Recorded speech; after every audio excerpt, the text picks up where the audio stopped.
Salam sejahtera kembali semula untuk kehangatan PETRONAS Leturi Langkawi 2024.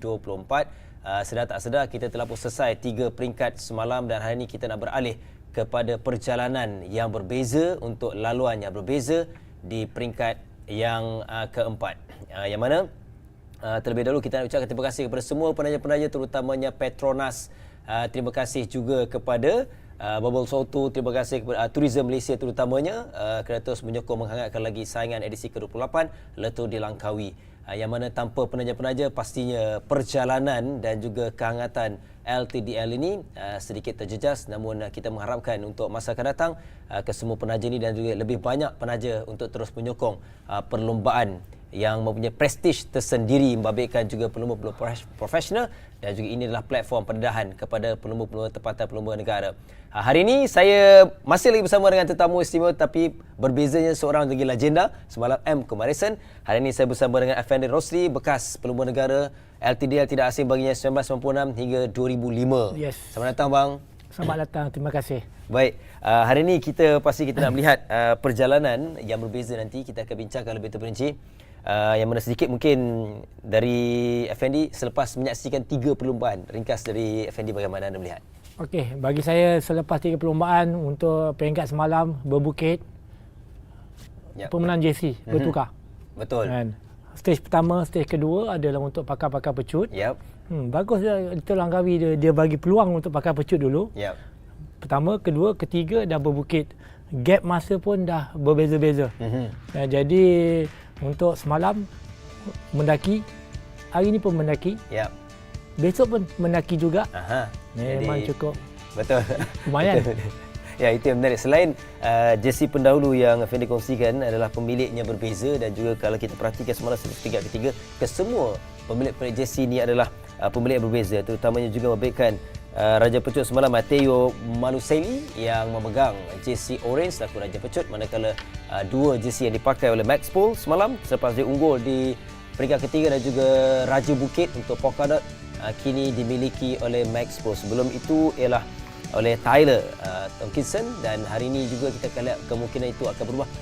Saingannya mungkin berbeza, namun untuk jersey Asia tidak lagi membabitkan Aiman Rossi tapi ialah Manubu Ishibashi, pelumba dari JCL Tim Ukyo. Itu apa yang berlaku semalam dan kita akan update dan seketika kita nak bersama dengan Lily update selepas tamatnya aksi peringkat ketiga semalam. Kita berada di hadapan Masjid Kayangan yang Cik Muzam mungkin boleh terangkan apa aktiviti yang akan dilakukan sebentar saja lagi. Okey, untuk makluman semua, tim Cavalcade pada kali ini kita akan sentiasa membuat sumbangan prihatin kepada mereka yang memerlukan, yang mana kita dapat mereka adalah daripada komuniti sendiri, jadi banyak yang perlu kita sampaikan. Jadi tim Cavalcade kebiasaannya akan menyerahkan sedikit bantuan kepada mereka yang memerlukan dan bantuan ini adalah dan telah diberikan oleh sponsor-sponsor kita juga sebenarnya. Mereka juga yang berikan barangan-barangan ini untuk disumbangkan kepada mereka penerima. Okey, Cik Muzam, mungkin apa sebenarnya objektif daripada lawatan-lawatan yang dibuat untuk daripada Cavalcade untuk LTDL 2024 ni?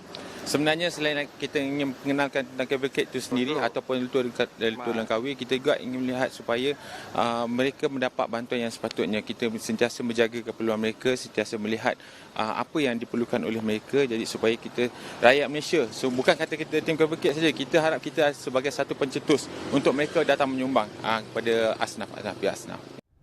Baik, terima kasih Lily. Itu antara aktiviti sampingan yang semakin menarik dari hari ke hari, peringkat ke peringkat, banyak aktiviti sampingan berlaku di sebalik kehangatan dan juga perlombaan yang sengit. Berbalik bersama dengan Effendi, hari ini kita nak beralih kepada Kuala Kubu Bharu berakhir di Bentong.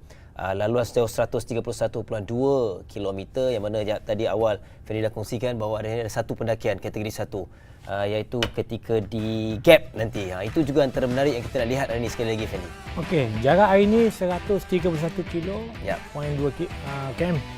Okey, kom yang pertama jarak dia tak jauh, 39.3 kilo sahaja. Betul.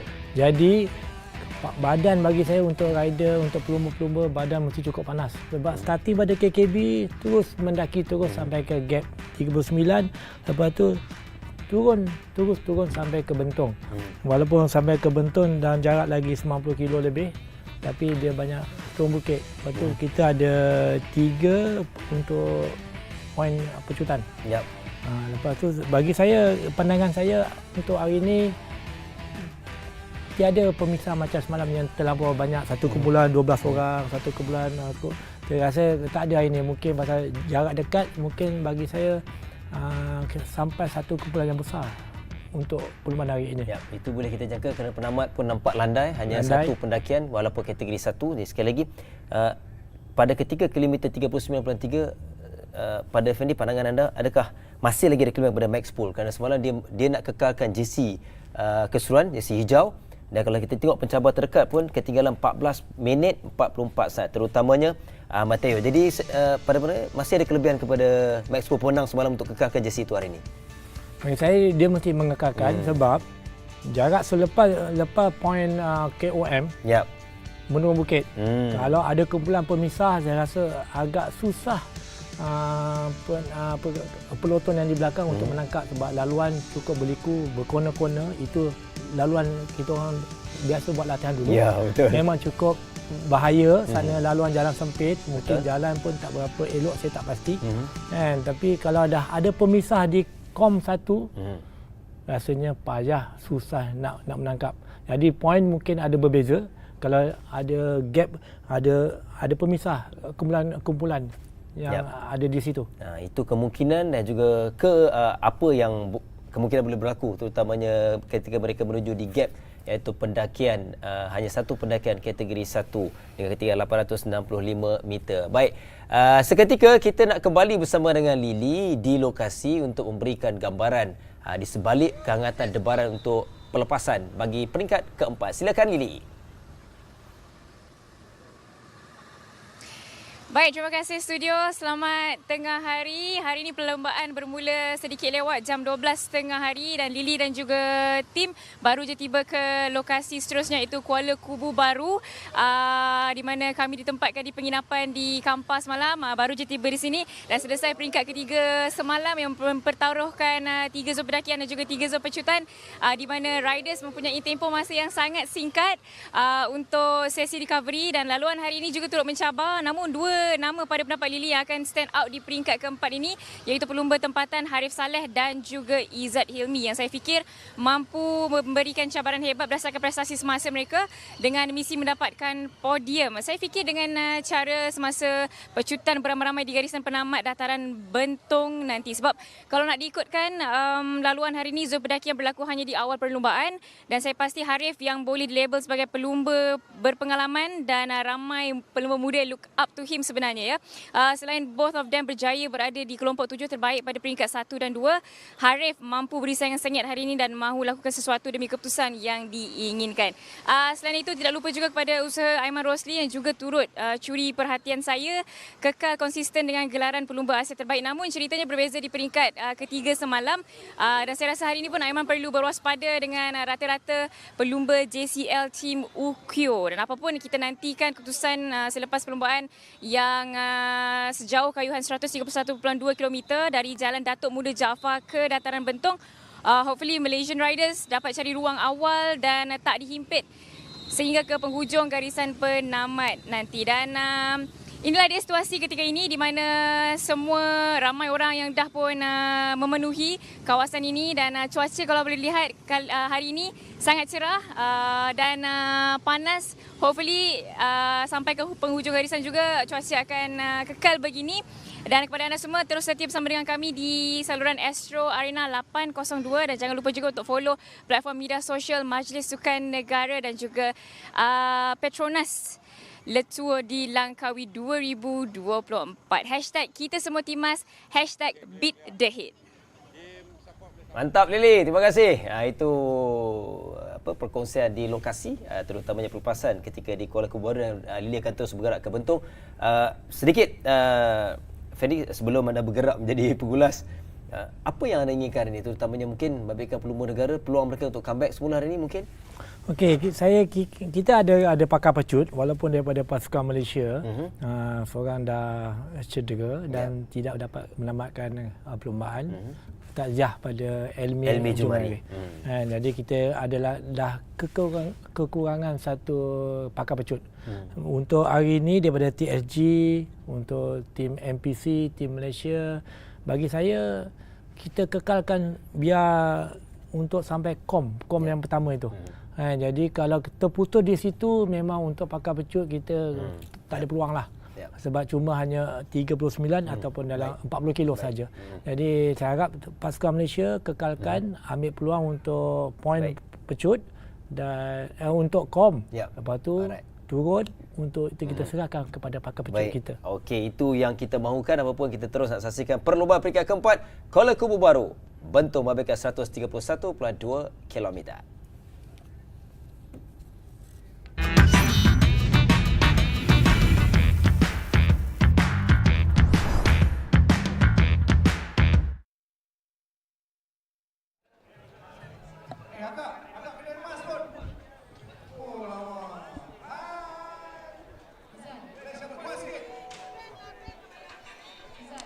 All right, good morning and welcome.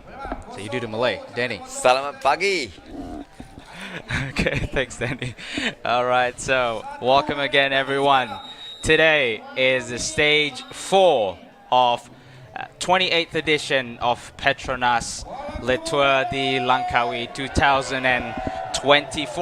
And today's stage, we are starting at Kuala Kubu, Bharu. So yesterday they were in the state of Pahang where they finished, which is Cameron Highlands. So today they will briefly start in the state of Selangor and then move back into the state of Pahang before they start the stage at Kuala Lumpur City Centre in stage 5. Today's weather, starts a little bit later today, 12 o'clock. So it's scorching hot, as you can see. On our screen now, it's about 31 degrees Celsius. And we're about to flag off here from the town of Kuala Kubu Bharu. A nice town, very small town out here. And normally a lot of cyclists come and park here if they want to climb up Fraser's Hill, don't they, Denny? Yep, it's a popular cycling attraction. Very nice climbs. Just today, that's what the rider is going to tackle today. That's right. Going up to the KKB, what we call KKB Fraser Gap, and then diving down to the town of Raub, and then fairly short stage, 131k. Yep. Finishing in the town of Bentong. Yep.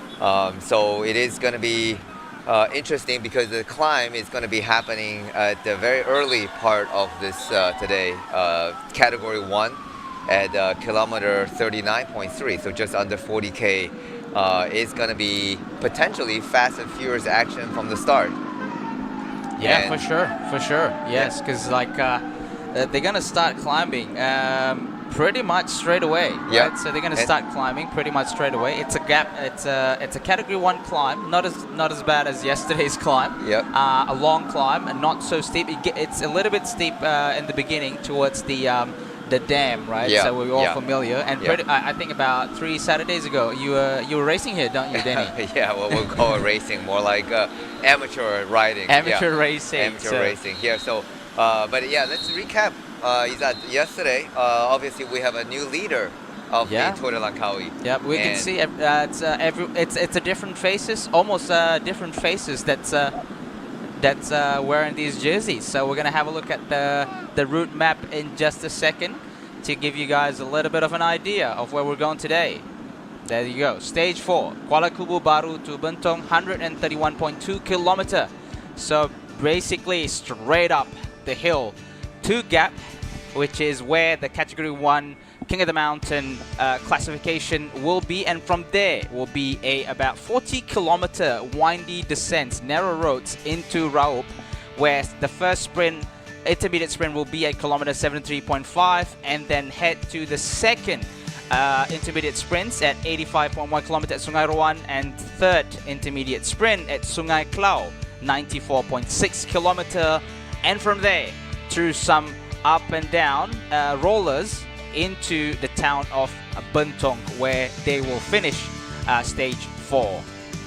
And we can see there it's about 865 millimeters of climbing at category 3, where we call as Gap, and then from there it's pretty much a little bit of a rollers until they reach Bentong. As you can see on the right there, there's like the official, I would say the official, probably the main field of Kuala Kubu Bharu, and that's the main mosque of Kuala Kubu Bharu. Some people actually park their car there as well before they head up to Fraser's Hill, which is quite a famous climb. As you can see in the backdrop there, I'm assuming they're going to do a little bit of a loop around here. 8.2 kilometers of neutral zone. Someone actually asked Denny, where we're going, what's this neutral zone for? Yeah, good question. So neutral zone typically in every professional race, so there is a bit of a neutral zone. Just get the rider to get ready for them to position himself.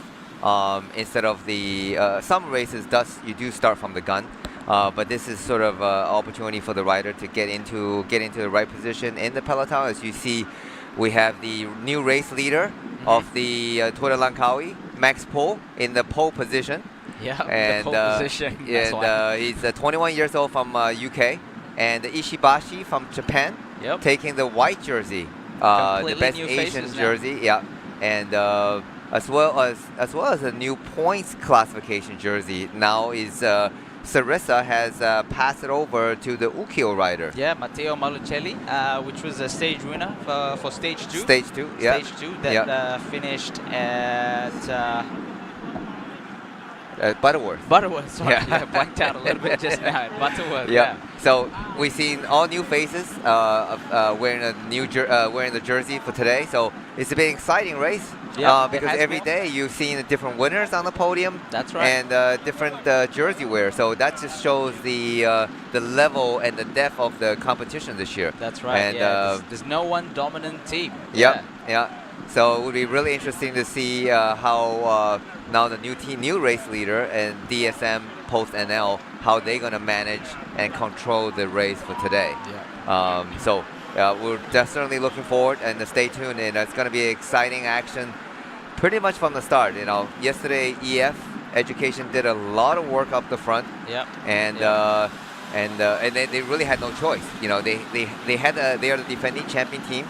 Yep. They had good climbers, so they had to really control the race pretty much from more than 100 kilometers out, and trying to bring back, keep the breakaway in check, and then really drive up the climb yesterday. That's like pretty much like an unspoken rule of like a professional cycling, right? Like, oh yeah, you are the previous winner, right? You are the previous winner of the Tour of Langkawi.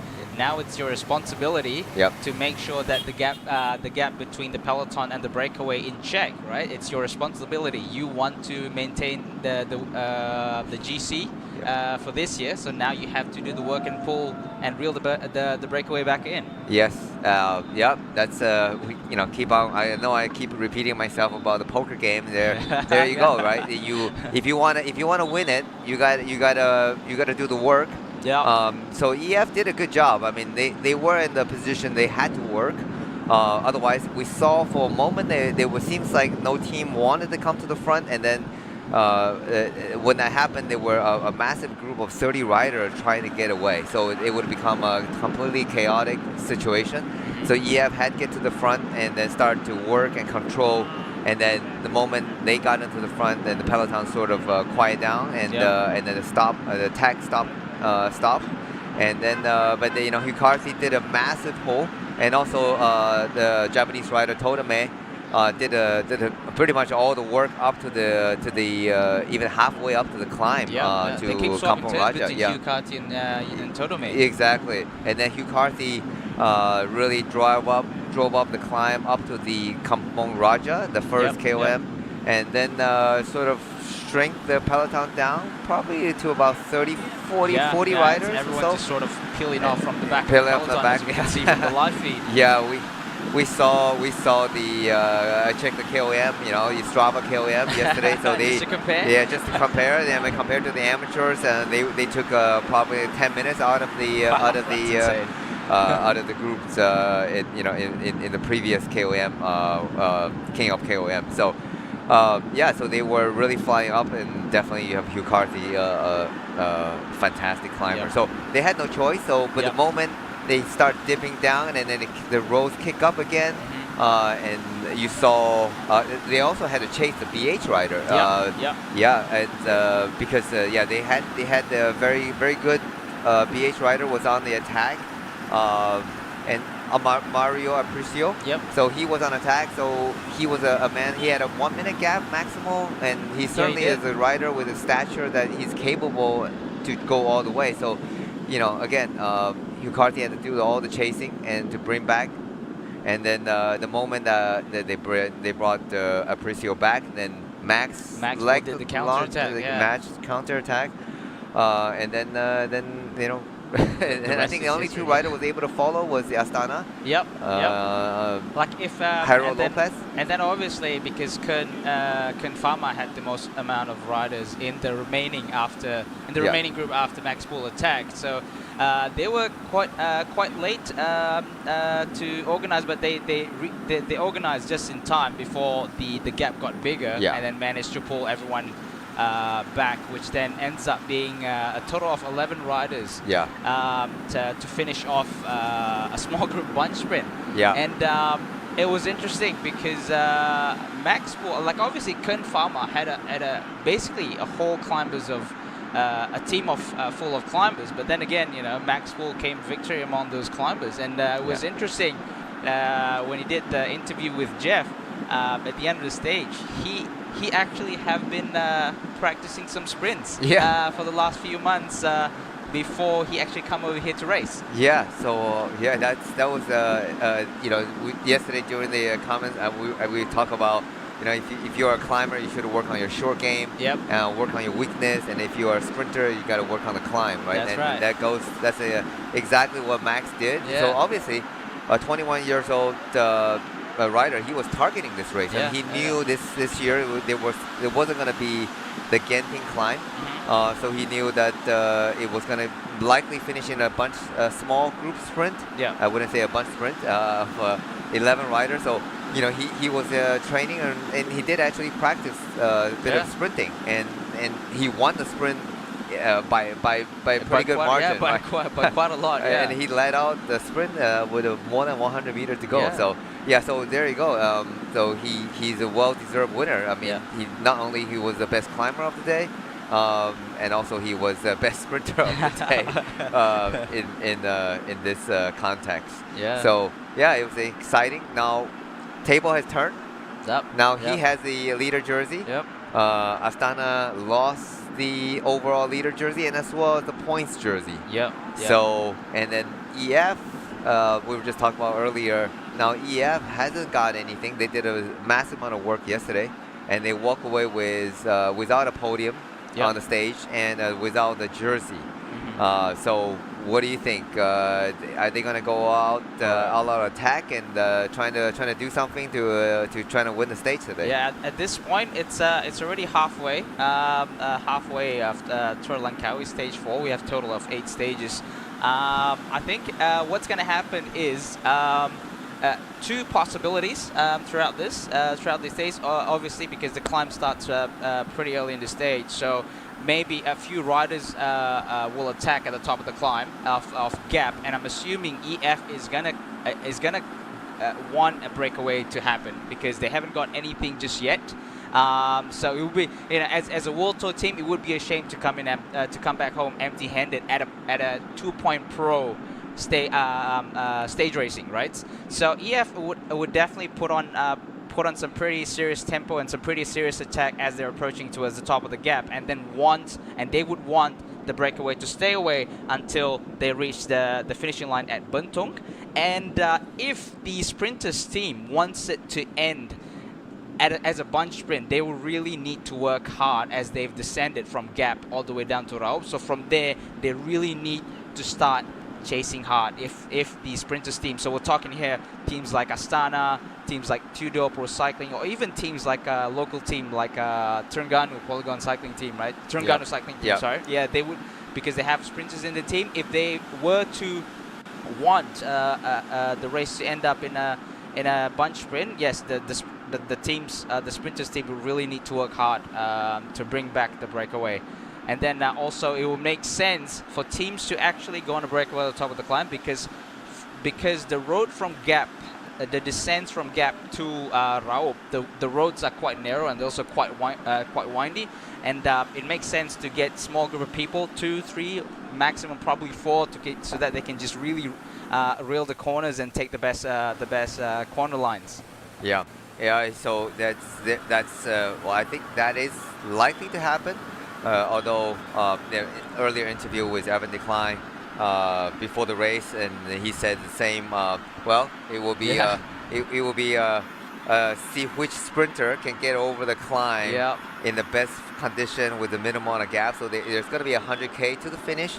But 40K of that is going to be descent. So it's going to be a long descent to get back, get down, and then it's going to be an all-out mad dash to the finish of Bentong. So either way, we're looking forward to an exciting stage in Tour de Langkawi Stage 4.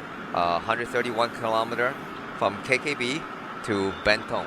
Yeah, as you can see on screen now, that's Fraser's Hill. That's the signboard that you can see when you reach the top of the Gap climb. Yes. Fraser Hill is another tourist destination. Yeah, so that's like another 8 kilometer of climbing. Yeah. So when you reach there's like an arch on top of that hill, which says "Welcome to Pahang," right? So that's like the border. So you can take the left to go like another 8 kilometer of climbing to the so-called official Fraser's Hill. Right. The top of the Fraser the top Hill. of the Fraser's Hill. The famous clock tower. The famous clock tower. In fact, there's there's like a phone booth that looks like as though it's in London. Oh right, yeah. So we talk about the British influence in the Malaysian culture. That's right. Yeah. So for those who are not familiar with the Malaysian history, so Malaysia was a British colony for a fairly long time. Yeah. It's quite a long time. Hundreds of years. Right. Yeah, hundreds of years. And that's why actually most people if you haven't visited Malaysia, most people in Malaysia actually do speak English. I mean, English is relatively good. Relatively good. At worst, they understand. They may not be able to reply as fluent, but most of the time they'll understand English. And that's why I never learned Bahasa so well, because everybody ends up speaking English to me. So so it is, but it has the British influence. But it was a peaceful transition, right? So when the World War II ended, Malaysia claimed their independence.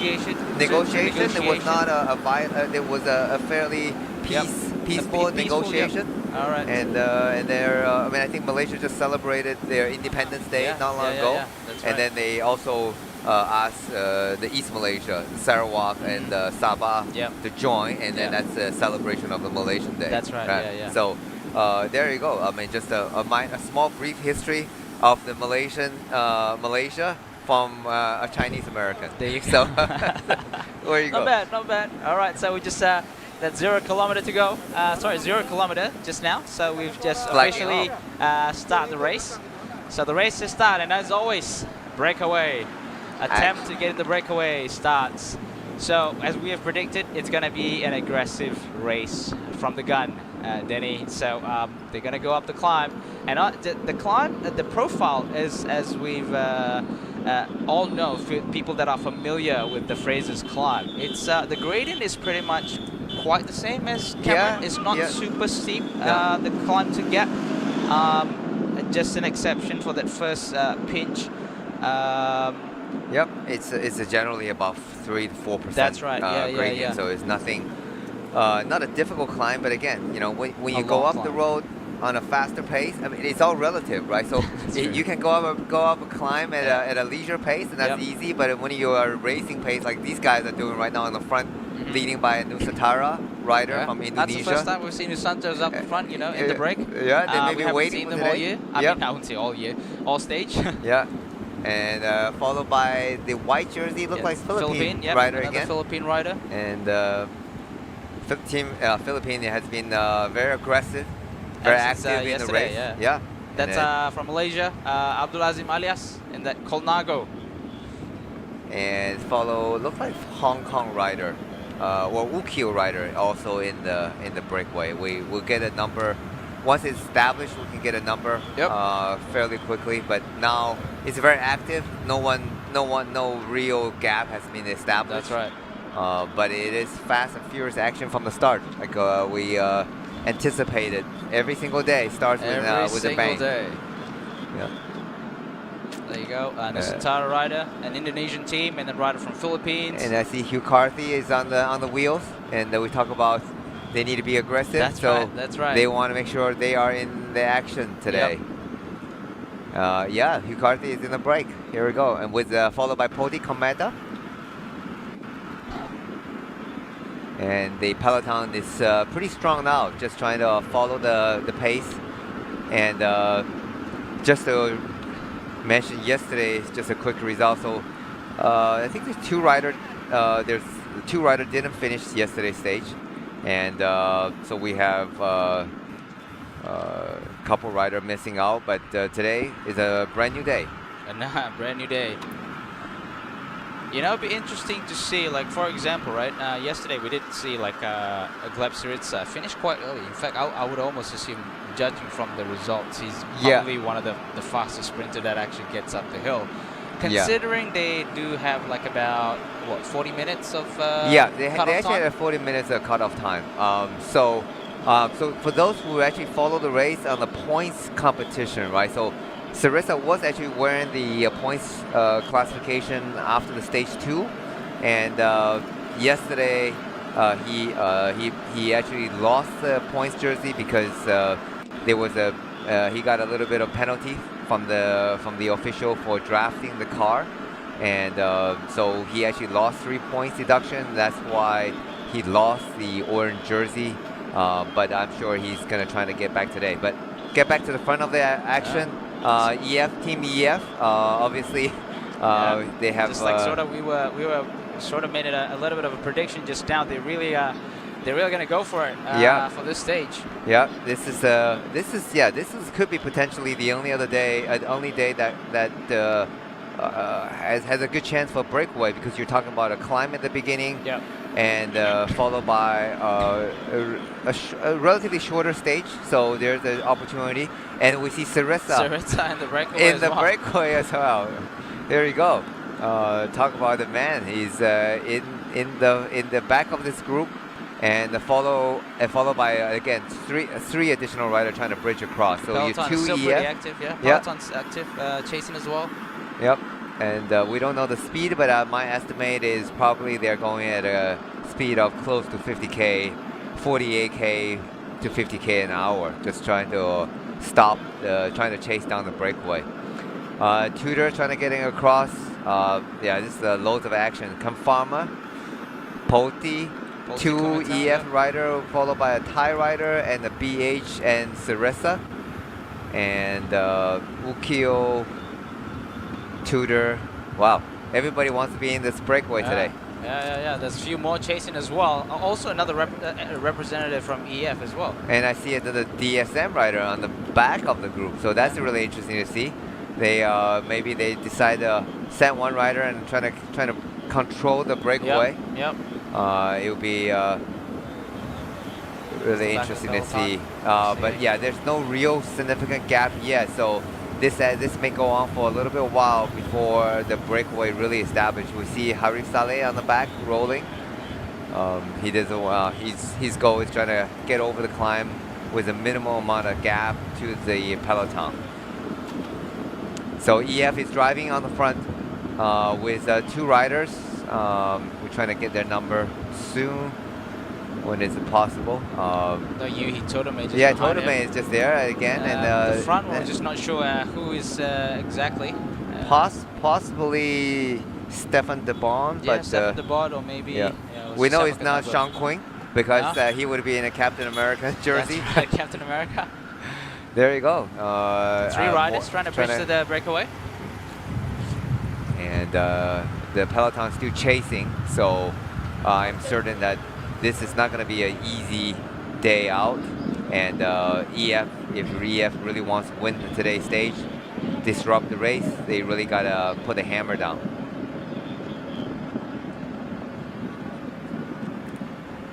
It'll be interesting to see when DSM is going to start to come to the front and trying to chase the breakaway.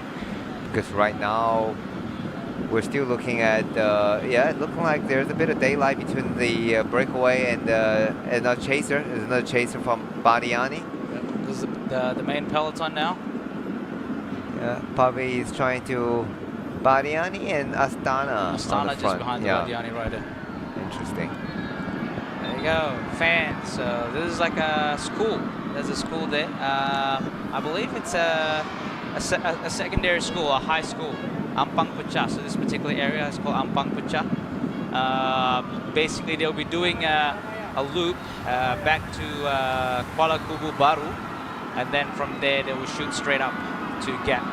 So Syriza in front here, and back there's the view in the peloton. So actively chasing still, because you can see it's not quite strung out, but yeah, quite a high pace. As you can see, it's like the top half of the peloton is pretty much single file. And Badiani is on the front.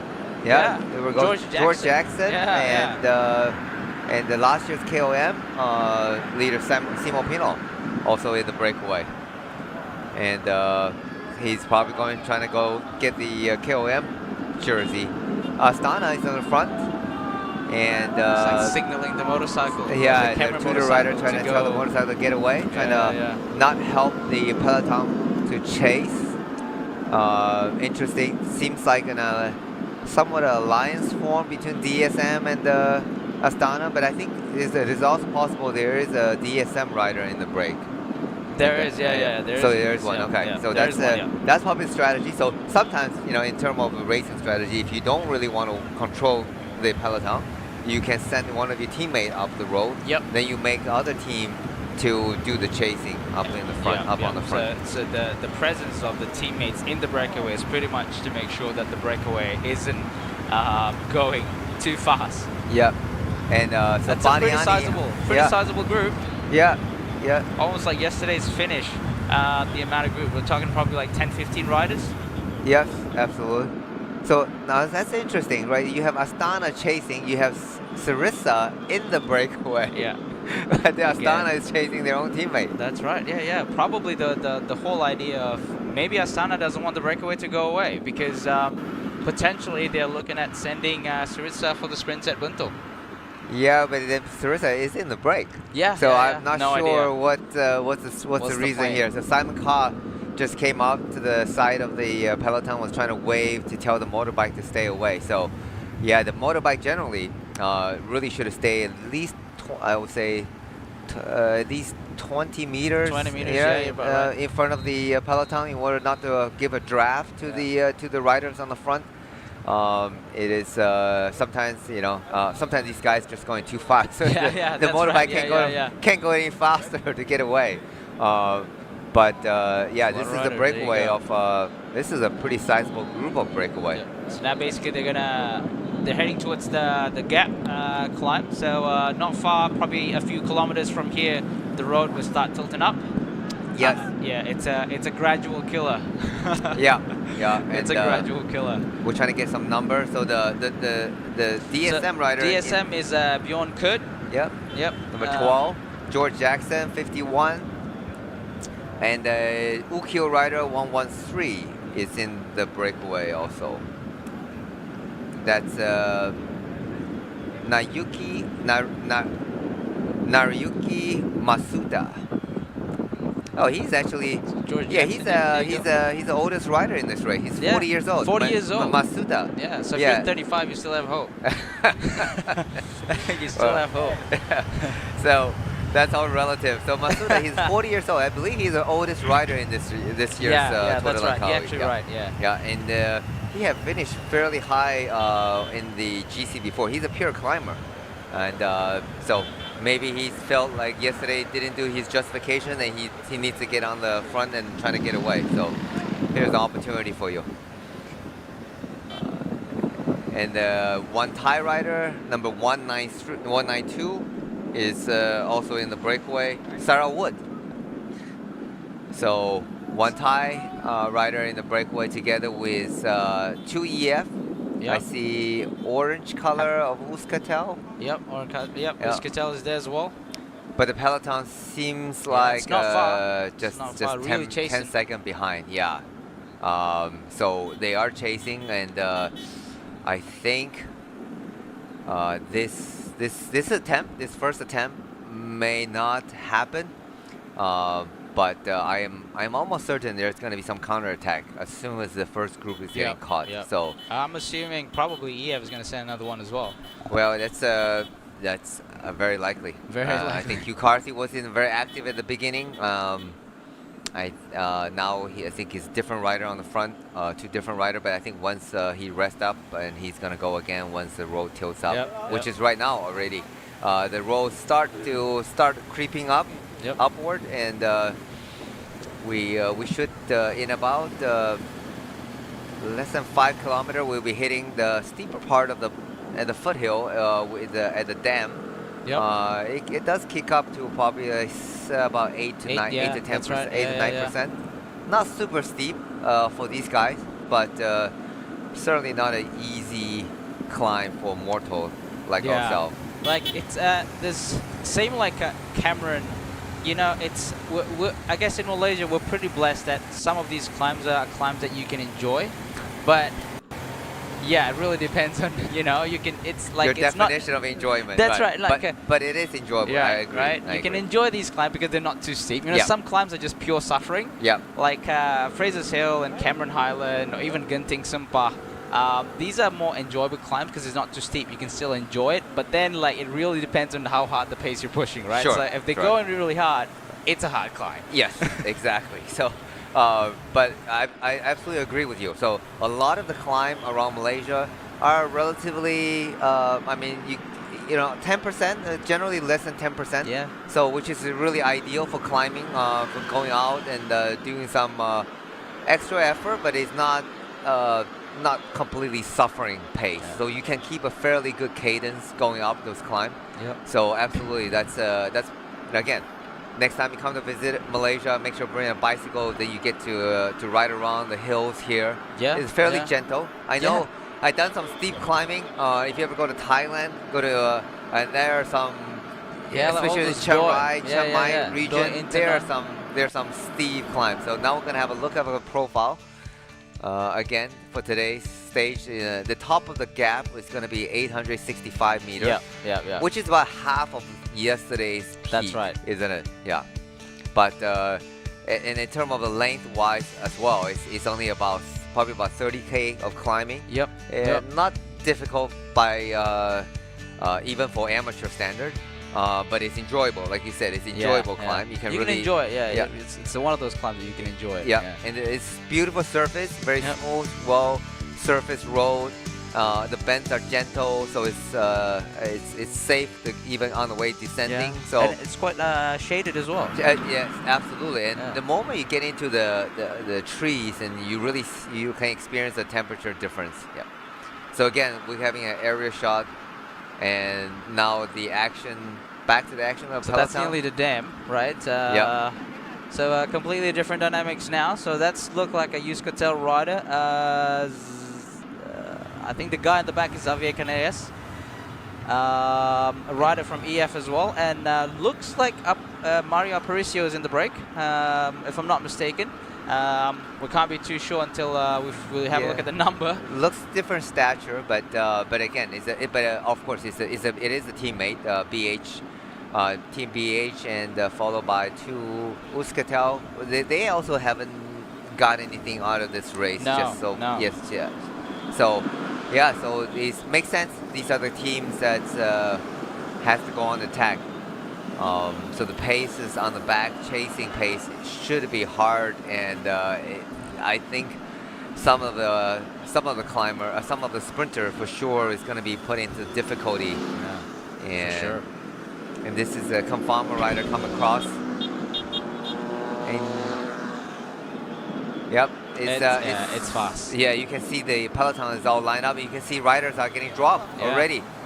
Zulmi Zainal from Malaysia, but riding for Nusantara. It's going to be a long day for him. Godspeed to him.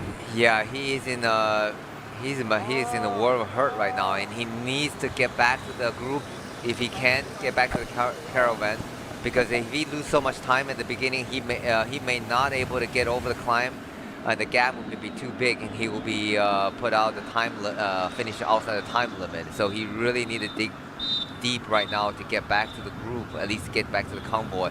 And sometimes, if you get it dropped in a situation like this, you're hoping that you can at least find a few other riders, so you can you can work together trying to get back to the descent and eventually catch back to the previous group. But it's a hard day for everyone. So the climbers got to go on attack.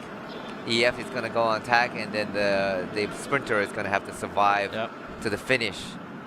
And it's always here's Harif Saleh, the sprinter for Terengganu cycling team. Yeah, he did well yesterday. Finished in 30 minutes, and he is in a good position. So he doesn't need to panic. There are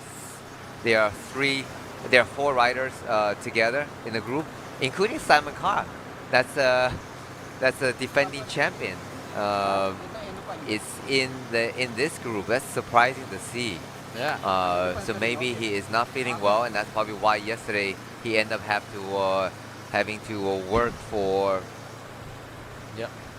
Sean Quinn.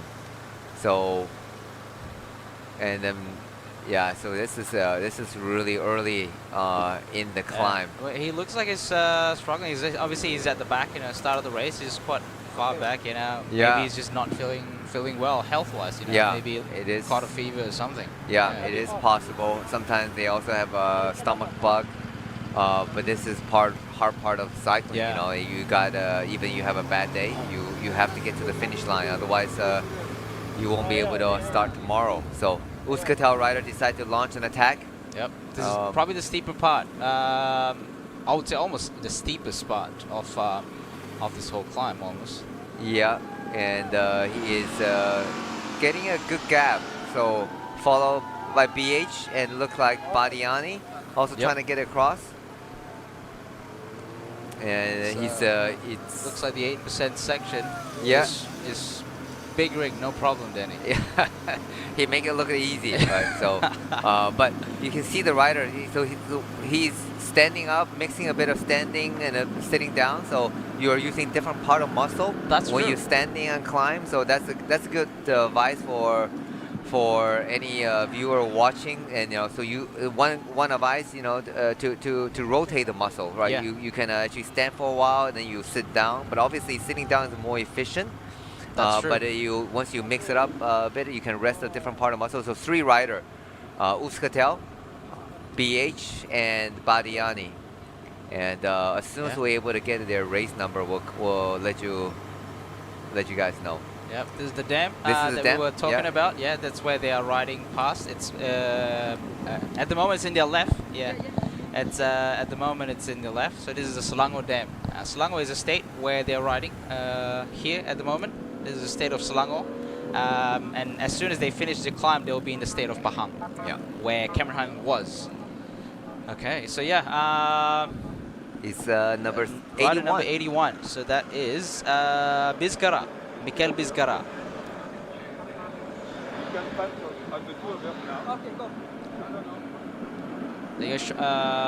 Captain America's there.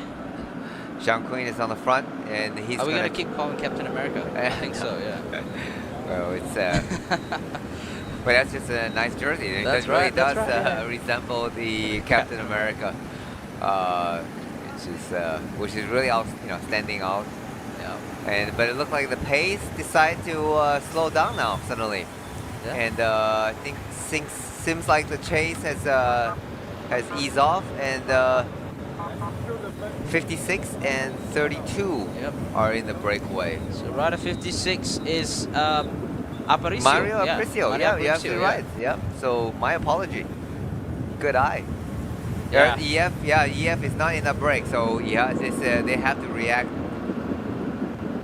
and they're trying to get across to the break right now. As you can see, the back of the peloton, the riders are strung out. It's like it's like they're doing some very high pace criteria, except that it's on 6-8% road at the moment. Yeah, there's potential some picture breakout. We were warned by the producer that there's going to be some signal loss during the part of this part of this climb. So if it's just unavoidable due to the terrain, and also because there's a lot of communication tower on top of Fraser's Hill as well. Yep. So the broadcasting could potentially disturb the frequencies of that tower. So here you can see is the view of the Selangor Dam that they've just passed through.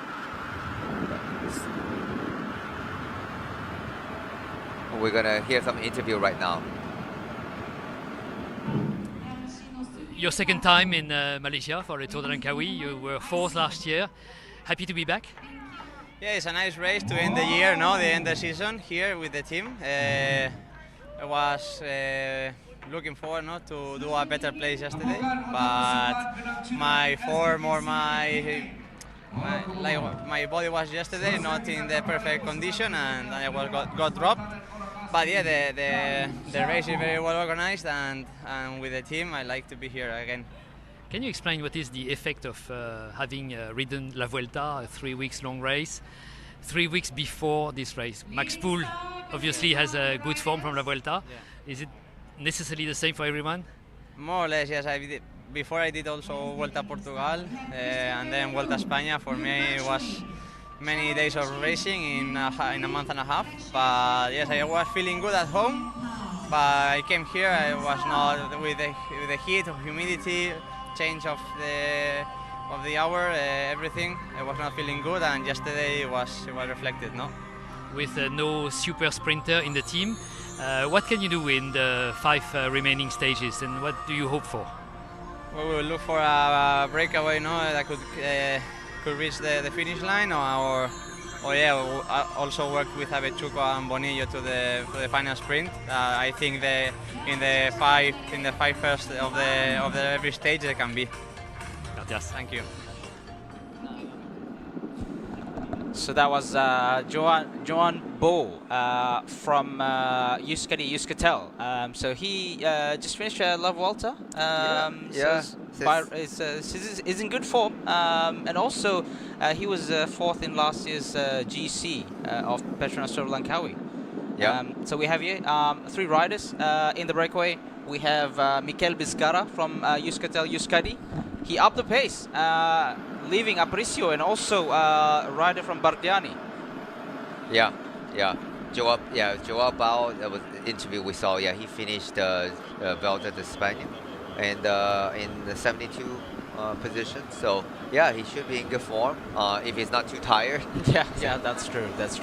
But look like this breakaway again unsuccessful. Wow. And so it shows you the pace. The pace must be super hard. Confirma is going out. Yeah, it looked like everybody wants to get into this breakaway. Now look, again, there's a pretty big group with a gap. But it seems like too early. There's going to be some riders that are not giving up on the chase just yet. It's fast out here, Danny. We've seen some people struggling already, trying to keep up with the main peloton. Hopefully they've made a calculated calculated risk of leaving the main peloton so that they can finish within the cutoff time. So this is the back of the peloton. We can see some Nusantara riders here in that dark and a bit of a green jersey. It's an Indonesian team. Here's the front of the race.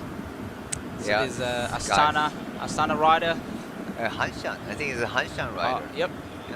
Hanshan rider. Hanshan rider. Sorry. Apologies due to that different that shade from the tree. And Poltico Meta. Yeah. They are. Could be Paul Double. Could be Paul Double. Yep. Yeah, he was should be one of the favorites from yesterday, but he didn't do that well. Mm-hmm. He was outside of top 10, outside the first group of 11 riders. So maybe he decided, he needs to go and have another try today. So this is the start of the KOM, but actually the guys already start climbing. That's right. Yeah. The start of the official start of the KOM, but technically yes, the race have started climbing. It's strung out, Denny. It is strung out. The pace is high from the gun. You know, some riders do need a little bit of warm up, and then when things do happen like this, it just can throw some riders at a surprise. Here's it. We see Shang Point on the front. The video. Apologize again. Video breakup. Hopefully we get the live feed soon. So this is top of the gap.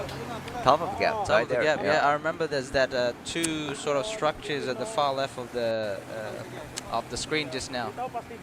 Another interview. Yeah. So while we are waiting for our live feed, so we switch over to interview earlier today before the start of the race. That's right.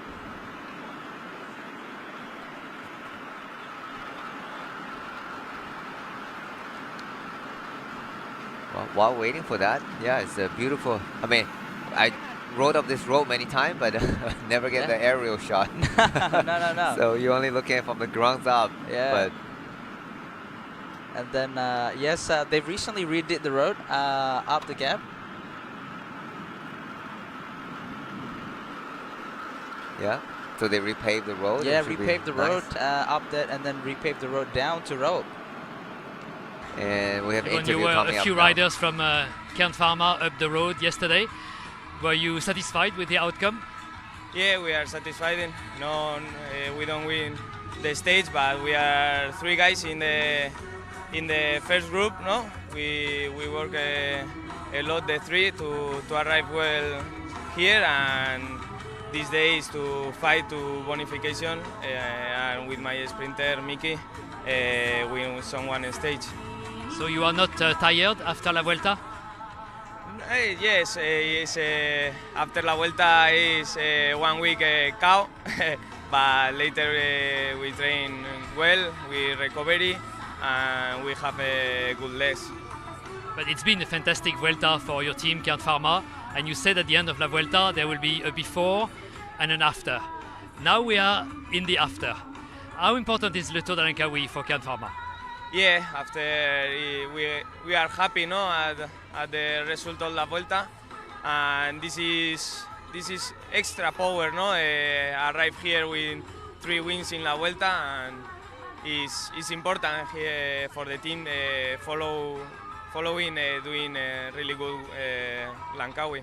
You think the climb today can have a big impact on the result?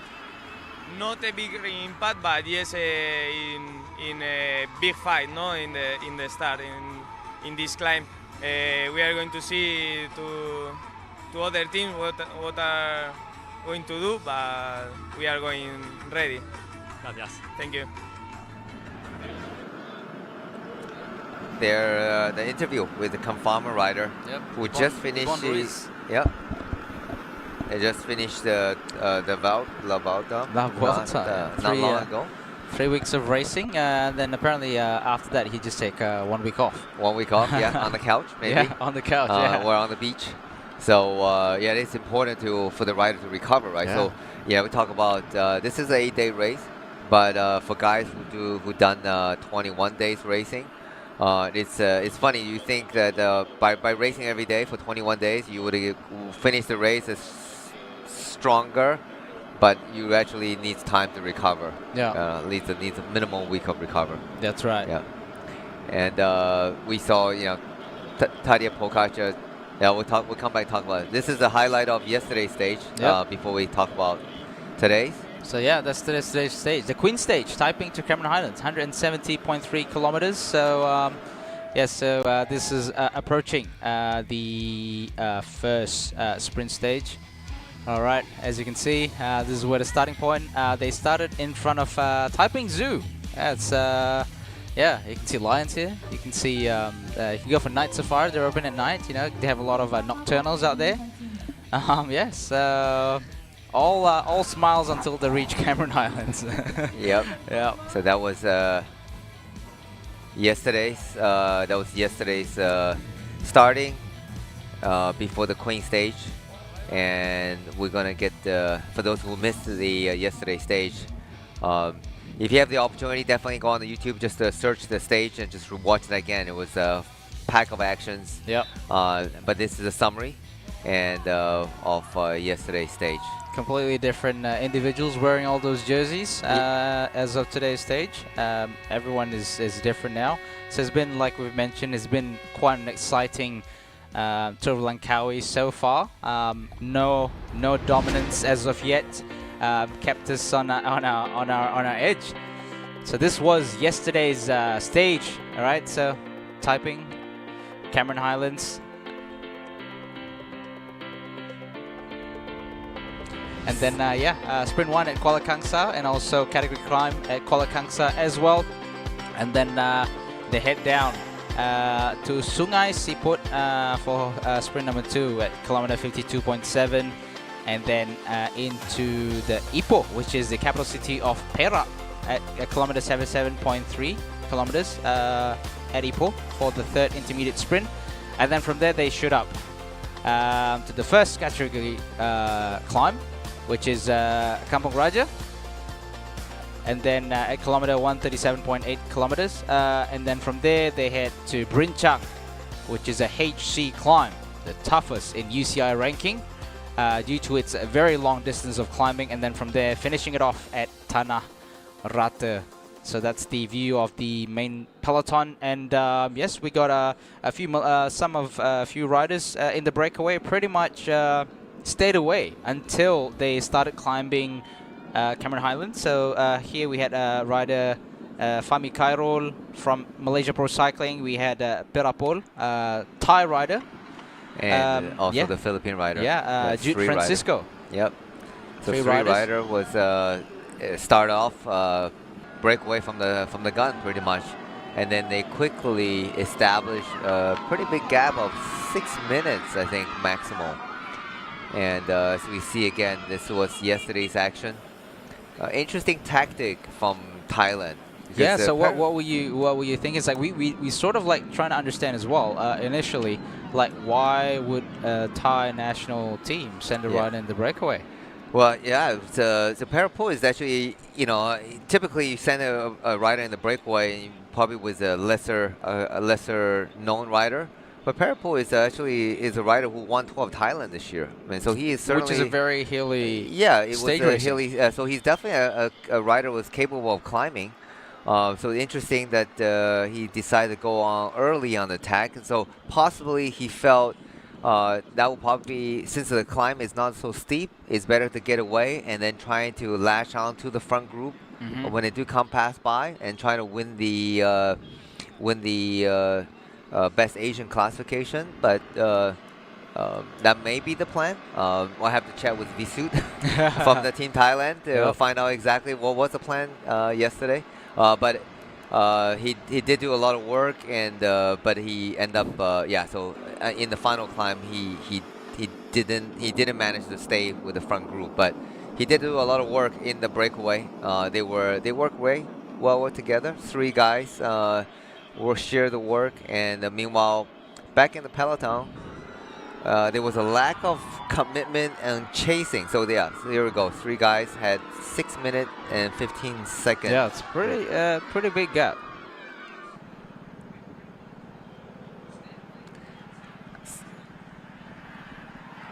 And then we can see as well. So these are the main peloton where.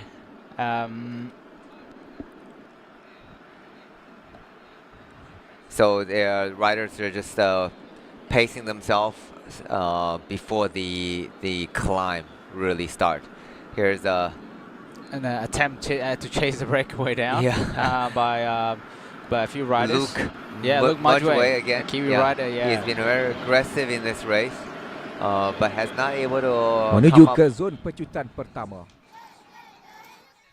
So we're going to see some more fans on the roadside. On the side of the road, and they reach the Royalty Town. Literally a town sign sprint for the first sprint classification. And this one was won by Fahmi Khairul. Fahmi Khairul of Malaysia Pro Cycling. Initially, the first KOM point was won by Jude Francisco of Philippine national team. Congratulations, Filipino. One of your riders out there. Yeah, I have a lot of Filipino friends watching. Just a shout out. to my friends in Dubai. I was surprised. I lived in Dubai for 6 months, and I didn't think there was many riders, cyclists there, but I did meet up with a big group of Filipino cyclists. Oh wow! Okay. And so it's they're really friendly, and so I did a lot of riding with them. So big shout out to them. So I know a lot of Filipino fans are watching this race right now. Yes, for sure, and cheering for the riders. That's right, and we can see in the live feed as well. There's so many Filipinos. Thank you for being active in the chats. Although most of the time I don't understand what you guys are saying because you guys are writing in Filipino. But yes, thank you for being present. So here we are. There was a second intermediate sprint. I think they just passed through. Yeah, a second intermediate sprint was won by I think. Second was Jude Francisco as well.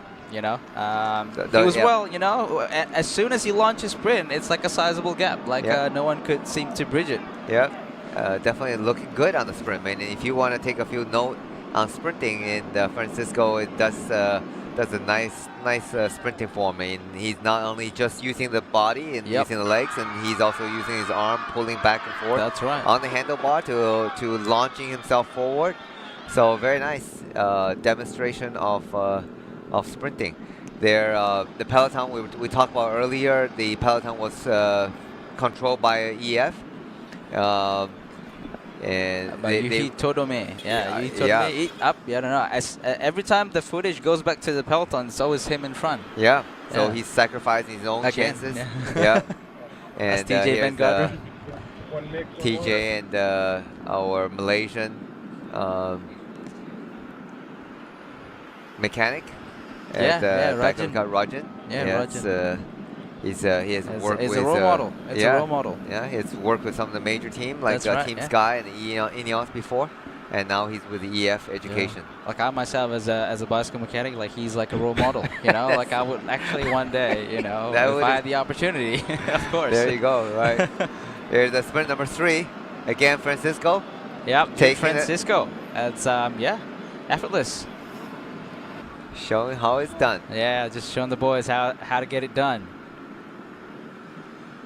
For those of you that are watching in the live segment, so we're doing a little bit of a highlights from yesterday, due to some signal disruption, which is unavoidable. Signal disruption due to the area, which is basically where they're riding is in the middle of the jungle almost. Right. So, and also there's a lot of telecommunication towers on top of Fraser's Hill, so broadcasting could potentially disturb the signal. So they had to pause a little bit while we look at the highlights. Yeah, of yesterday. But yesterday we were also in the hills, but we were very fortunate that we had continuous live. Continuous live. Yep. And we were back to the yesterday's front of the group. And DSM was working a little bit. They did have a rider on the front, so this is, I think, reaching to the bottom of the climb already. Right. So they start coming out. Gravel section we were talking about. Yeah, coming out to help out on the working with the EF. But once the roll start kicking up, it was Hugh Carthy on the front, doing the massive amount of pull, trying to set up their climber and defending champion Simon Carr. And Todome again sacrificed his own chances for the best Asian classification. That's right. Because obviously their team come here with the intention to win the overall jersey. So there's Hugh Carthy again on the front, just drilling at a fairly high pace. Yeah, he's just locked in, and you can see from his body gestures, he's putting a lot of power on the pedals, like steady pace, fast tempo, nothing like an all-out effort, but it's just like a super high pace. As you can see, riders are just like by default just like peeling off from the back of the bunch. Yeah, we just saw a glimpse of the KOM jersey wear of Tompkinson. Yep. So yesterday, he said he wasn't really contesting for the KOM points, but in the earlier interview today, he did say that he was trying to go into break if it's possible, trying to take a few more points on the KOM. This is Tranum, where they will descend to. Yeah, so this is a little some area shots of Taranum. Taranum is basically like a district or an area as soon as they descend from Gap. It was a fast descending down there. If you can really take a good line, it's one of those descents that you can really bomb down there. So yeah, back to the yesterday's action. Tony May on the front, pulling for working for EF Education, and meanwhile DSM rider filling up. And here we go, Mario Aparicio. Yeah, this was on the attack. Launching the attack. Yes. 39K to go before the Kampong Raja. Before Kampong Raja, and this was sort of like the moment when EF had to burn a lot of their riders to bridge the attack did by Mario Aparicio. So there was some pretty significant damage done to the EF Education team. Yes. So we talk about that Aparicio is a rider with climbing capability. Yep. And he, if the gap was left too long, he certainly has the ability to get all the way to the finish. That's right. So that's why EF had to put the foot down and decide to commit to the chase. That's right. And bring the breakaway back. And here's the KOM, Kampong Raja KOM points, where it was contested by a few more rider from another rider from BH. Yep. And then also this is where the point, like the EF Education sort of realized, like these guys that just sort of contested the KOM points potentially could join Mario Aparicio and create an even bigger gap. And then from there, I think there's sort of like a panic action almost from EF to really had to chase. And then we'll soon see once yeah, you can see from Hugh Carty, he's like, you can see from his face, like, I'm like, oh dear, like it's. We see the mouth wide open. That's right. And Simon Carr also end up have to work for work on the front to bring Aparicio back, and that's when you know that it's alarm is going on. Alarm is going on. That's right. It's time to hit the front of the pack. And see, Aparicio is, because there's a bit of descending, because you get over the Kampong Raja and it's not a continuous uphill. There's a bit of descending. That's where it's dangerous, because you don't really lose too much time, even though you're by yourself going down. So he was able to keep a 1 minute gap. Yeah, pretty much. Yeah, almost all the way until they actually started climbing green jump again. Yeah, so that's where now he's back on the climbing. The last 15K, then the climbing really starts again, and we just obviously from that high pace, it has shattered. The group has pretty much exploded. Now when this arrived, you can see not long after this, Max Paul actually started his attack. Yeah, so Simon Carr was leading out. He's working for Xiang Kun. And meanwhile, the group this time is still looking like having about 30 riders in the group, and that's back of the peloton is it's a Ukyo rider, and here's another EF rider peel off. So yeah, this is George Gonzalez. Yep. And he launched an attack. So we talk about Confama had a lot of climber, and that's what exactly happened in the end. That's right. End up having a 3 rider in the top 11. So here's Max Pohl going on the attack on the steeper part of the climb, and before the KOM, so there's only 2 rider could follow, and Martin Harrow, Lopez, and Anton Chami. So so there's only there you go, three rider able to break away from the rest, and. They're working together. And then here's the Xiang Kun and Paul Double trying to bridge across, minimize their loss. But at this point, 3 rider working well together, trying to get to the finish line, and with a chasing group of probably 15 riders, 10 rider. So at this point it's still it's 2 kilometers to go. So I think this point everybody at this back. point, it's about 11 riders. 11 riders. 11 riders, and then you can see Max Bull on the right side of the road is getting that run in, carrying that momentum from that right-handed descent, and then just get the slipstream from that Equipo Confirma, and then from there he just an all-out sprint to the line. It was a sizable gap, and then from there it's just a confirmed winner. Yep, Max Bull take the pole position all the way to the finish line. Max Bull take the pole. That's a nice one. And that was stage 3. Yeah, and that's a highlight of the yesterday's finish. So 11 rider in that group. So 3 Confirma. Yep. And then follow here the chasing pack of Sean Quinn and Paul Double, and as well as the Tudor core attack. So fighting off for the minor placing, but they were more importantly trying to minimize their loss on the time gap to the winner of yesterday's stage. Undoubtedly, that's Max Bull. We suspected, right? He came off Velda in an excellent form, and he's and sometimes rider finish a big race, they may not have the same motivation, but for 21 years old, he was super motivated. He has been training for sprinting. Yeah. So he knew, this was going to likely come down to a small group sprint, so he prepared for that.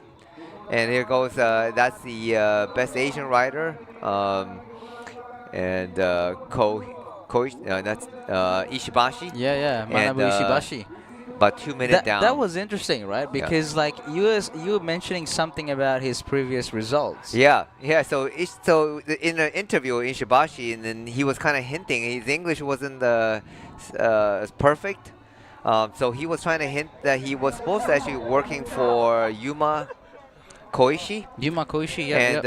So because Ishibashi hasn't, if you look at his result this year, he did Tour of Japan that wasn't anything fantastic, and looking at his result, I certainly wouldn't pick him as a climber. I think he was a bit of surprise as well. He looked like he was surprised as well at the end of the race. Like, I won now. he had a good legs to follow all the way. With the second group of chasers, to get the white jersey. So and then I'll start looking at his. Here's the points classification where we talk about. Sarissa lost 3 points unfortunately for drafting, and so he passed over the points classification to the Ukio rider. So Team Ukio had a really good day, and they're taking the points classification, and Ishibashi taking the white jersey, and they also have a rider on the podium. That's right. Yeah. So it's a fantastic day for Team Ukio. And I know I shout out a note to my friend working at Factors that hey, good job today. 3 guys on the podium. That's right. So he was watching. My friend was watching the race. At his office. So shout out to Factor. Good job. Yeah. And here's here's Mario Apricio, very aggressive rider, and he gets the most aggressive. Here's the Ishibashi we were talking about earlier. Manabu Ishibashi. And Team Ukio. He's caught by surprise. Yeah. Yes, the gap that he made from this Cameron Highland stage, it's really hard for other Asian riders to beat him now. Yeah, he had about over 2 minutes gap. Yeah, 2 minutes 40 seconds. Yeah. It's almost that's a lot of time to crawl back in. Yeah. Meanwhile, Max Bull, although he's leading, but he's only getting a fairly small gap on the GC. So. Just 5 seconds over Martin Lopez, Martin Lopez, and 6 seconds over Thomas Passetti. So I was talking about earlier that Ishibashi, Team Ukio, was actually doing a lot of racing in Italy. Okay. So they were, I think for the last 3 months or so, they were all racing. They didn't do any Asian, not many other Asian races.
Breakaway has established. So we've got rider from EF, Burgos, Euskaltel, Euskadi. We have Ukyo rider as well, Bardiani, and also Team Aisan here. Yep, I can see Christian Riano from Leading Star, and sorry, Yuma, Leading Star. My apologies. and that's the Yuma Koishi from the Ukyo team in the Breakaway, and he was actually pretty high in the Asian classification ranking, and also Mario Apricio. So he's got to be the most aggressive riders in the hills for sure. And then we're trying to get a read on the EF education riders to see who that is. But Euskaltel, Bardiani, Ukyo, EF. Yep, so we have BH, Christian Raileno, and, Yuma Koishi, Mario Aparicio, Manuel Tarozzi, Stefan Debot, and also Joan Bo from Euskaltel Euskadi that was interviewed. He did the Vuelta recently. Yep. And so he's should be in good form, and definitely he comes in, has an ambition to finish off Tour de Langkawi on a high.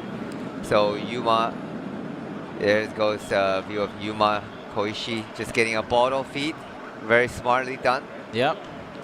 And on the climb, so yeah, it's hard for Team Car to get across. So this is time where you can get a feeding on the roadside. So very important for them to hydrate. Again, it's a hot day, so fairly late start. We only kick off at noontime. That's right. So even though it's a bit shaded, but it is still 30, probably close to 35 on the roads.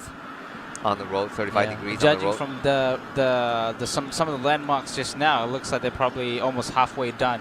Gap on the climb. Yep. But there's a minute gap, so it'll be really interesting to see which teams still have their sprinter in the group. So judging from yesterday, the points leader, he should be the current points leader should be pretty good in getting over the climb. So we shall see at the top of the climb. We can see which sprinter are there and which sprinter missed the train. So then they will have a pretty hard chase getting down to Bentong.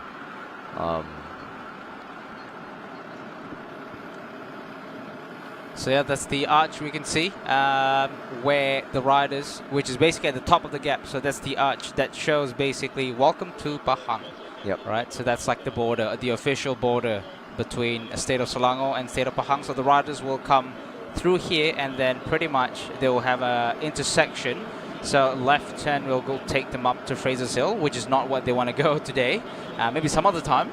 But they'll take a right to descend straight to Tranum. Yep.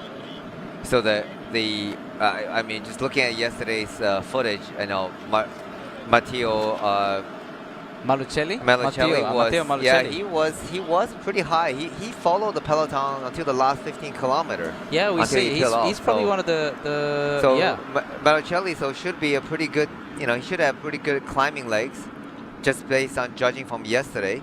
And but his teammate is in a breakaway, so he's in a perfect position. He doesn't have to do anything. He can just get over the climb. Yep. And if Yuma Koishi, the group managed to get to the finish, then they have a chance for the stage win. Yep. Otherwise, himself will be able to sprint for another possible stage win. That's right. And a podium. So either way, they're in a good positions. I think that training, the racing in Italy really paid off. Yeah. So what is it that sort of made racing to Europe sets them apart from just simply racing in Asia, Danny?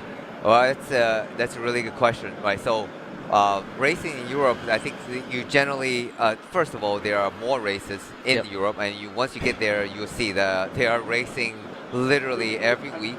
Yeah. And also it's good that you don't have to travel so far. You're going from, you're racing in Italy, so you're racing within the country. Obviously, it's not a small country. You still have to drive a bit, but you're not crossing over multiple time zones. Packing your bike, traveling, and you take another day to recover. So you're just there. You live there, and then they stay there, and then they just focus on the racing part. Yeah. Now, even though and also racing there is not easy by any means, right? You can see the result. Many of them didn't finish the race, But however, that build up the speed. You know, so you are racing at a different speed. You're racing with the more aggressive and the rider. So it is good that it's like a form of training, racing training. So you get good legs from that. Okay. And then when you come back to Asia, and that's where you felt okay. Now you're back to the roads you're familiar with. You're back to the time zone that you actually born in. So then the racing become less aggressive, and then so you tend to do well. Do better. So I know. Formerly, I used to work with Meitan Humpo team equipped by Sada, the Japanese team, and and that's the same team that produced Yukiya Aroshiro, Peppu, Koji Fukushima, Takashi Miyazawa. I mean Masuda, who is also still in this race, participating in this race. You produce tons of good riders. So because of racing in Europe. So now we're seeing the front group is going to pass over the top of the climb. We're seeing some of these motorbikes coming through. So the group shouldn't be that far. So we're having this drone shot here. And this is we are at the top of the gap right now. Top of the gap. Right now we are looking at this is probably somewhere down to Bentong, on the way to Bentong. And you can see some big Chinese temple. We talk about it's a multicultural and multi-religion country. Very nice to see different people and different race and background, and get together and live in pretty happy big family. That's right. And I know coming to Malaysia, you get the Chinese New Year, you get to invite your Malay friends to come over to open house, and vice versa during the Malay New Year's, and we go to my wife's she's converted to actually Islam, so we get to celebrate Raya at her house. And the Chinese New Year she comes over, and Christmas time they come over to our house as well. So it's a multi-religion and multicultural country. Fantastic. And we're back to live action at the Breakaway. Guys are working well together. 6 riders on the front of the pack, and it looked like the gap is about 2 minutes plus. So it's almost done, really. They almost finished the gap, so you can see here. They almost finished it. 2 minutes and 40 second gap. That's a sizable gap now. 2 minutes and 40 seconds, and obviously a lot of the teams at the back, they have a representative up here, and obviously they really want the Breakaway to stay. And 100 meters till the KM, looks like Mario Aparicio is sprinting for maximum points, obviously, because he did manage to get the Bukit Kampung Raja. He did got the Kampung Raja. He has 10 points KOM already, so he's going to add another 10 points another 10 to points, his virtual leader now. KOM. So he is the leader of the. Well, he is going to be wearing the KOM leader, because Max Pohl has 15 points. Yes, so for sure. he is going to be wearing. So look like the leading rider, Christian Riano, is just on the back. He's not contributing to the Breakaway. Very clever move. I'm not sure he's a Breakaway companion like that, but well, it's if you're in the Breakaway, that's part of the strategy that you don't want to contribute. You want to just have an opportunity to save your legs for the sprint later. But it's right now. See if he moves to the front. And he does rotate to the front. So my apology. So it just happens that a couple times we catch the glimpse of the Breakaway group. He's on the back. So this is descending to Toronto. So normally here, it's a very windy descent. Windy descent. But it's a smooth road. Good road surface. They just resurfaced it, so not as bad as it used to be. So you can really rail the corners. So if you're like a very daring a downhill, if you really love going downhill, going fast downhill, this is like a perfect road for it. But the catch is that the roads are not so wide. So if you have a massive group, it can be quite tricky, because you kind of have to really get up to speed once you've done the corner to sort of make sure you're not too far back from the group. So that's why I think it made sense for a Breakaway to go at that particular point, because that way you can really take this descents fast and create some pretty sizable gap to the peloton. So it'll be interesting to see. I was just gonna say that they have 2 minute 40 on the top. Let's see how much time gap by the time they reach the bottom of the climb. So we're back to the top of the KOM. So we want to see when the peloton, see the time gap of the peloton passing through right now. So while the guys are already descending down the back of the Fraser Gap, and here again, look like the Baliani rider is struggling a little bit. Yeah, struggling a little bit too. Yeah, with some probably not as confident of a descender. Yeah, you can see from the body language. He's throwing off the corners a little bit. But I think he's entering the turns in a little bit of the wrong line. Yeah. So the idea of you love cornering. So what is the trick of descending? What is obviously when you come to descending, right? So you want to take apex to apex. So assuming there's no one else in the corner, so it's just you taking the corner. So the best way is obviously you take you enter far and exit far, right? So you go from as further out as possible from the apex of the corner. Right. So take an example, you go in a right corner. Yep, so you take from the left, right? You go as far left as you possibly can, without endangering yourself, obviously. And then really go into the apex of the corner. And obviously do your braking beforehand, right? You don't want to be braking in the middle of the corner because that can be a recipe of a crash, right? Because when you're braking and then the tire will lose the grip and then you start sliding.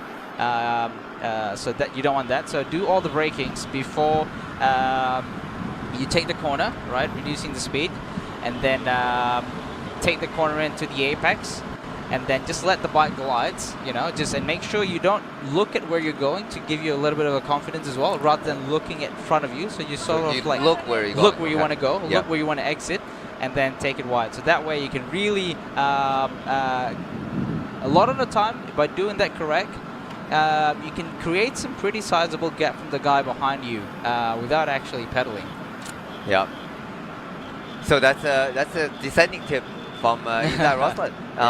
We're back on the peloton, so the gap is going up to 4 minutes. There you go. See, and, because they haven't reached the top, whereas the other guys, the breakaway, is already descending. Down. Right, that's true. So they have the advantage, like I mentioned just now. It's a smaller group, so now the guys can really rail those corners. And back of the main pack, you see Andreas Meltides.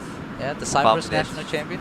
Cyprus champion, from Trengganu cycling team. Oh, they're just passing over the top of the gap right now. So the gap is about 4 minutes to the sixth rider on the breakaway. Yeah, it's a sizable gap now. Yeah, and the peloton seems to shrink a little bit. I'm trying to see. We can't see, obviously, it's too far to see which sprinter are still in this group.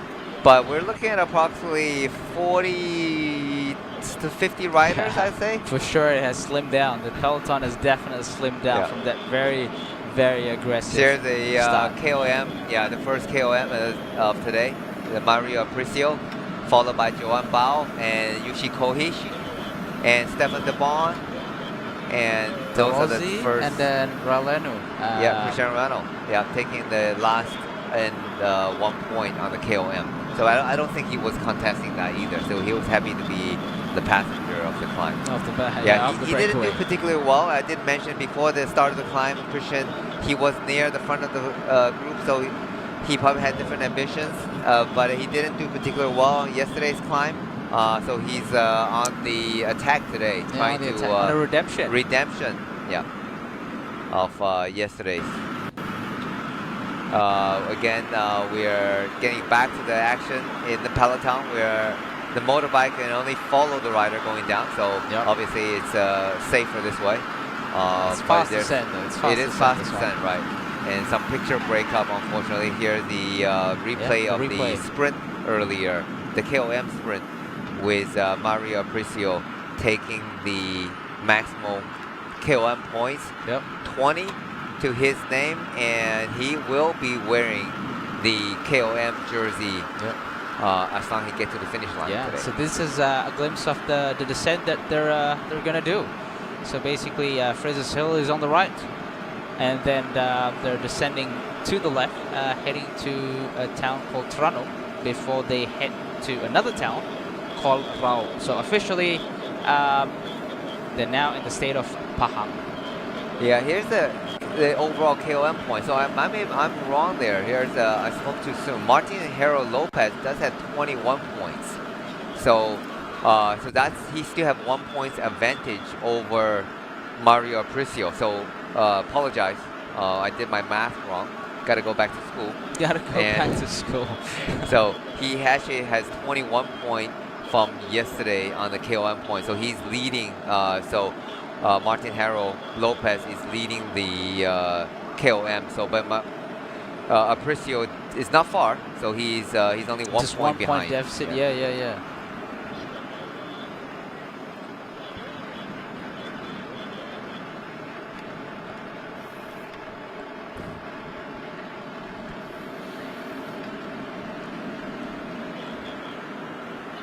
So we have an interview coming up right now. So.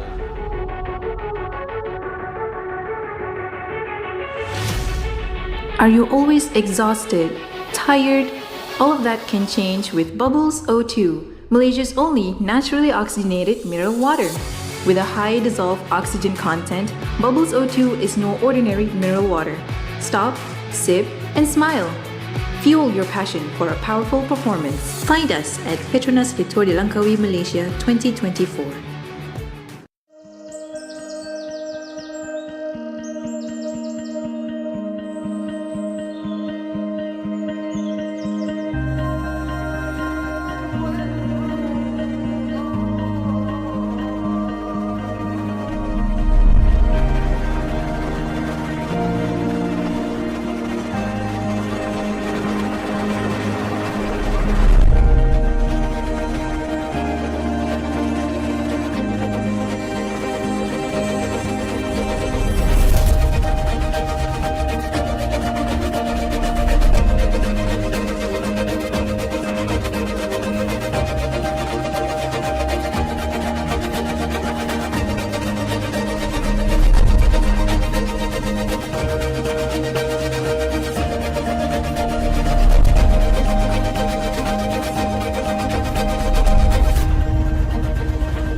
At PETRONAS, earning and redeeming Mercer Rewards points is now cardless. Really? Just key in your phone number at the pump, at the Mercer store counter, or use the Settle app. Legit? Get up to 3 times more Mercer Rewards points with Settle and redeem fuel. Simpler, better and more rewarding. Baik, kembali semula. Kita terpaksa seketika beralih ke studio bersama dengan saya dan juga kembali bersama dengan Abang Fendi Rosli. Untuk makluman anda, ini antara cabaran selain cabaran yang perlu diharungi oleh pelumba-pelumba, kita juga dari segi produksi, iaitu dari segi coverage yang kita ada gangguan daripada segi untuk dapatkan ketika di laluannya berbukit lah. Jadi terpaksa berbalik ke studio seketika. Baik bang, selepas memang kita menjangkakan akan sengit terutamanya di pendakian. Kerana ini satu saja pendakian kategori 1, 10 mata tertinggi. Pada awal saya menjangkakan Max Paul yang cuba untuk menambah koleksi untuk kukuh kedudukan selaku pemegang jersey Polkadot. Tapi sebaliknya hari ini Mario Aparicio yang kini tambahan 10 mata, gambaran setakat ini saya menjangkakan dia akan ambil alih selaku pemegang Polkadot. Jadi kita lihat di sini bang ialah mungkin percaturan itu ada, tapi kondisi pelumba harian pun itu juga bergantung kepada percaturan bagi mereka untuk apa? Untuk tim untuk dia kadang bagi saya ke David Maxwell mungkin semalam dia dah all out. Dia dah habis, dia buat full gas untuk pegang jersey kom dengan jersey hijau. Kan hari ni saya rasa kemungkinan dia penat sikit strategi pasukan. Dia tak ada dalam kumpulan pertama. 6 pelumba pertama dia tak ada. Dia ketinggalan. Untuk kom dia ketinggalan. Sekarang tadi sehingga Menur Bukit perbezaan mata peloton dengan peloton pertama 4 minit lebih. Saya kata itu cukup jauh. Kalau peloton tu boleh lepas, David Maxwell kemungkinan untuk jersey hijau akan tergugat. Kalau berbeza 4 minit tu rasa cukup jauh. Pasal lepas ni laluan Menur Bukit 20 km, 25 km, lepas tu mendata dalam lagi 20 km, lepas tu penamat. Rasa agak sukar juga peloton besar untuk menangkap kumpulan di depan. Kalau dia bekerjasama, 6 rider pelumba di depan tu kalau bekerjasama, rasa agak sukar juga. Kemungkinan jersey hijau akan bertukar milik. Okey, itu jangkaan kerana perjalanan pun masih lagi jauh. Jauh lagi. Masih lagi jauh kerana selepas sebagaimana Abang Fendi kongsikan, ialah laluan selepas yang lebih landai, terutamanya penamat nanti juga. Dan seketika kita nak bersama dengan Lily untuk update iaitu bersama dengan Lily apa perkembangan terutamanya sepanjang ataupun saingan untuk peringkat yang keempat ni. Penampilan 12 kali dalam saingan Tour de Langkawi. Kalau tak kenal, rugi. Saya bersama dengan Anwar Manan. How are you? Sihat? Alhamdulillah, sihat. Okay, Anwar, kalau kita boleh lihat, sekarang ni dah tak bertanding dalam TDL tapi jadi host untuk PETRONAS Tour de Langkawi, betul? Betul. Influencer untuk media sosial PETRONAS TDL 2024 ni. Alright, kita nak tanya sikitlah pendapat Anwar mengenai penganjuran edisi yang ke-28. Macam mana Anwar boleh bagi pandangan lah mengenai penganjuran kali ini? Okey, penganjuran tahun ni sangat sempurna. Kalau tengok daripada peringkat 1 hingga peringkat 4, tengok tadi kecacatan lagi lah.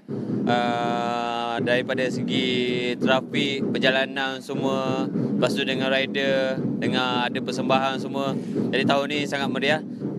Lagipun untuk tahun ni juga LTDA kembali ke Kuala Langkawi, kembali macam sebelum ni. Lepas tu kita masuk ke Sarawak pula.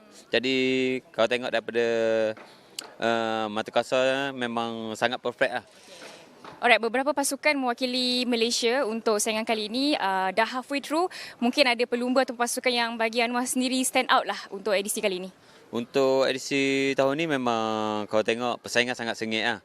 Tengok semalam pun untuk stage climb dia sampai bunch group dalam 10 pelumba. Jadi untuk kita katakan siapa yang akan pegang untuk juara keseluruhan belum tentu lagi, tapi memang saingan sengit lah. Memang yang saya tengok daripada DSM lah, Max Pool tu memang kuat. Dia pernah menjuarai peringkat dekat Tour de France dan lumba-lumba yang besar juga.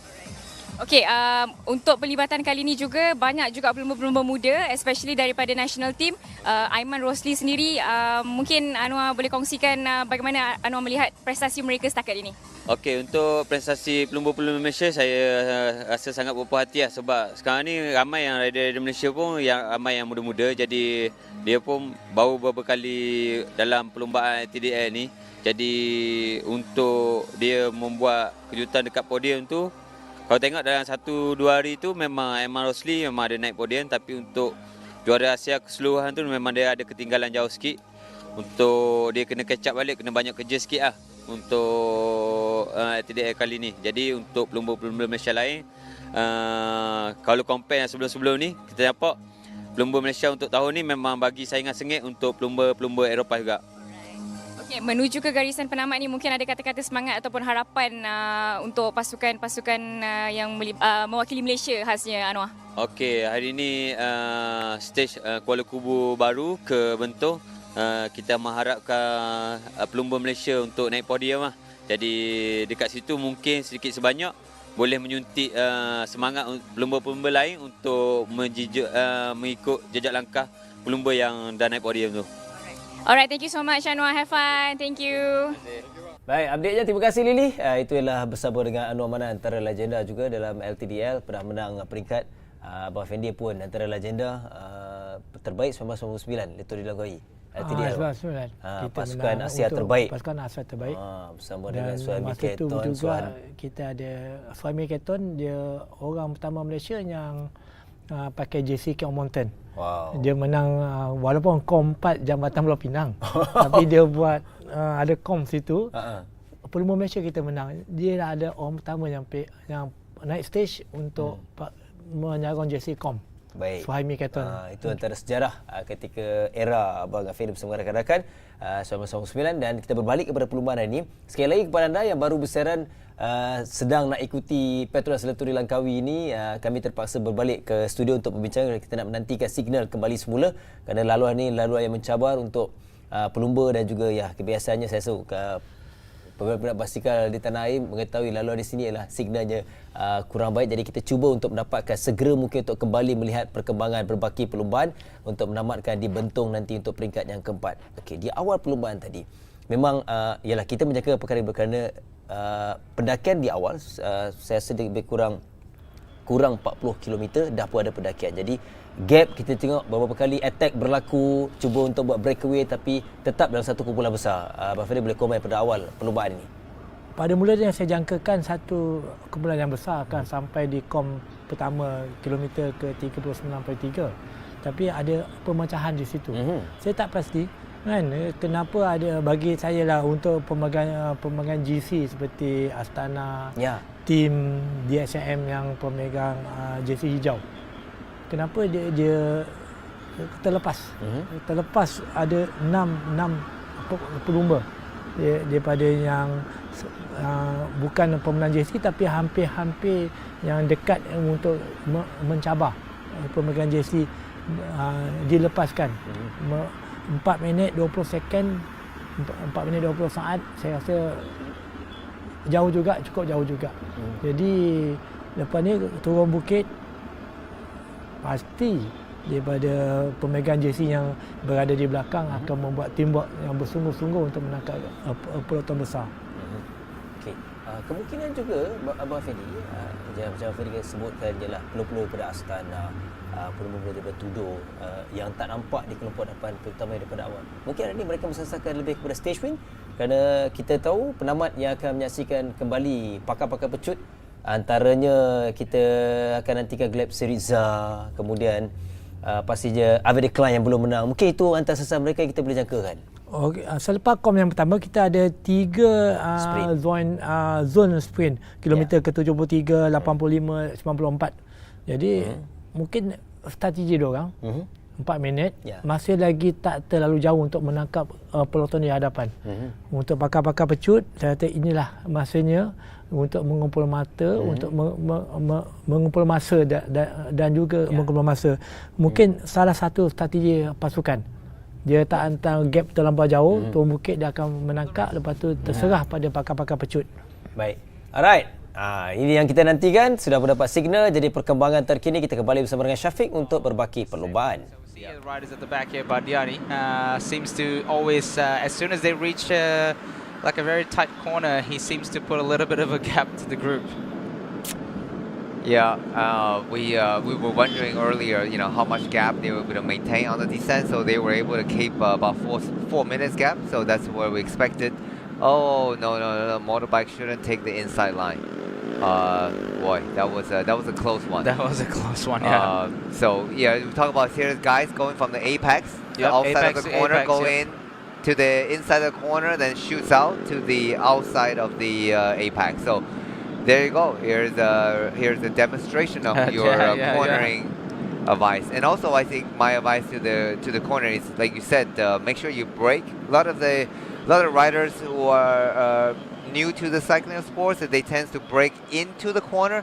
So actually what happened is when you're braking in the corner, you're actually losing traction. That's 100% correct. Yeah, and so the idea is to brake before you enter the corner. That's why if you ever into a Sepang F1 circuit or into a car racing, they actually have these braking zones, distance markers that mark before the corner. So they're telling you, okay, you need to do depending on what kind of car you're driving, if you need to brake 200 meters before the braking zone, before the corner. So they actually tells you when to brake. So look like look like a rider just taking that corner a little bit more aggressive. Like you said, these are tight and twisty descent. So and they're not familiar with it. So this is for them. It will be the first time they're riding this descent. So some of these corners are actually quite blind corners. So you wouldn't know. Like sometimes you wouldn't know. Like halfway through the corners, you wouldn't have thought that it's almost like a U-turn type corner, like this particular one here. So the key is obviously now on this particular road you can see the lines, right? So always look ahead. That's why it's really important to look ahead when you're taking these corners, and then and then use a lot of your body weight, because a lot of time grips actually comes on how you position your body on the bike, right? So for example, like the guy in this Bardiani jersey, obviously he points his inside foot out, to give a little bit of a balance, but also try to put your, sorry I have to say this on live TV, but your butt crack, your butt crack sort of shift it towards the outside of the bike as well, to put a little bit more pressure, sort of like a direct pressure to the tire. So that way you can have a lot more grip on the tire, and you can really reel the corners here, and then just have a lot of trust. Once you start losing that trust, and that you start having that chills of that how the tire might lose the grip, that's the end of it. It looks like the Baliani rider is having a bit of hard time getting the grip on the descent. He's really he's struggling. He looks like he's not that confident. See, like a gap is opening up, So sometimes the tires. How about the equipment? It's tire pressure, the type of the tire. Does that matter on the descent? Oh yeah, for sure. But obviously these guys are riding a very high-end tire. So a lot of high-end tires actually provide exceptional grip to the tarmac. So I know particularly tires like those, how do I say, like those with the circumferential tread patterns. How you have like the space shuttle has it, a lot of aeroplanes has it. So these somehow provides a little bit of a very good grip, because sort of like it works like some, there's accordion, that musical instrument, sort of like that. Sort of when you take in the corner, it's sort of how do I say, moves a little bit to provide a little bit of a grip. Okay. All right. Okay. I kind of get that. So they've basically finished the descent. So I think the Baliani are finally glad that descent is over, and it's time to get on the flat road, and they have a 5-minute gap now. So they did, like you said, you predicted, smaller group, easier and faster to get down the descent. And we have one, is this a chaser? Johan Dorsen. From DSM. He is trying to chase across the gap to get to the number 11, trying to get across to the 6-man breakaway. So there you go. So this is interesting to see. Like his team have the leader jersey, Max Pol. So why? So interesting to see him coming out the group and decide to, instead of sit back and work for Max Pol, he decided to go on attack, trying to bridge across the gap. And that's an interesting tactic. So to me, that sounds like, since these guys may not be the threat for the overall GC, so they may decide to say, well, DSM, I'm happy with the yellow, the leader jersey, the PETRONAS green leader jersey, but I'm also would be nice to have a guy in the descent, in the breakaway, and trying to win the stage today with a different rider. So that's right. That would be interesting. Maybe their sprinter Casper Van Uden, maybe he's not in the group of the first pack. Yep. So they decided to say the best way to try to win the stage is go on the offense. As you can see, though, obviously the team car couldn't come to them, so they're relying on the neutral service car here. Yesterday, Faisal was in the. Our friend Faisal, the bicycle mechanic, was in the neutral service car yesterday up Cameron Highlands. So I'm not sure if he's in the car today. So if you're listening to the live, good job out there, mate. So the neutral for the viewer who's not familiar with the neutral car service. So you in a race like this, you have 2 team car. You have team car A and B in case the group gets separated. But during this tight descent, so there's no way for the team car to get through, or if the time gap is only less than a minute, the team car is not allowed to go between the breakaway and the peloton. So there's a neutral service. Generally, is provided by the local race organizer. It could be Shimano, as you see in many European races. You see Shimano does a great job in providing the neutral service. So they have spare bikes and spare wheels in case the riders in the breakaway are not able to reach to their team car in case they have a puncture or they need a change of a bike. But of course, the bikes, one of the questions always wondering, then how are you going to get everybody's sizes correctly? So the neutral car, typically they stack up, everything from extra small up to large size bikes, and obviously they're not meant to ride all the way to the finish. Generally, they try to ride it just give them enough time for their team car to get to them in order to get back to their team bike. But sometimes that is a lifeline, because if you get stranded, you don't have a spare bike, then you cannot finish the race. And as we talked about earlier, the peloton doesn't wait for anyone. The show must go on. So it is a lifeline to many of the riders during the race. So in case their team car can't get to them fast enough. Yep, that's right. So appreciate the neutral service provided by the race organizer and the Shimano for the support of this race. So without them, the race would be difficult to be conducted. That's right. Rider number 3 here, Stefan de Bot in front here.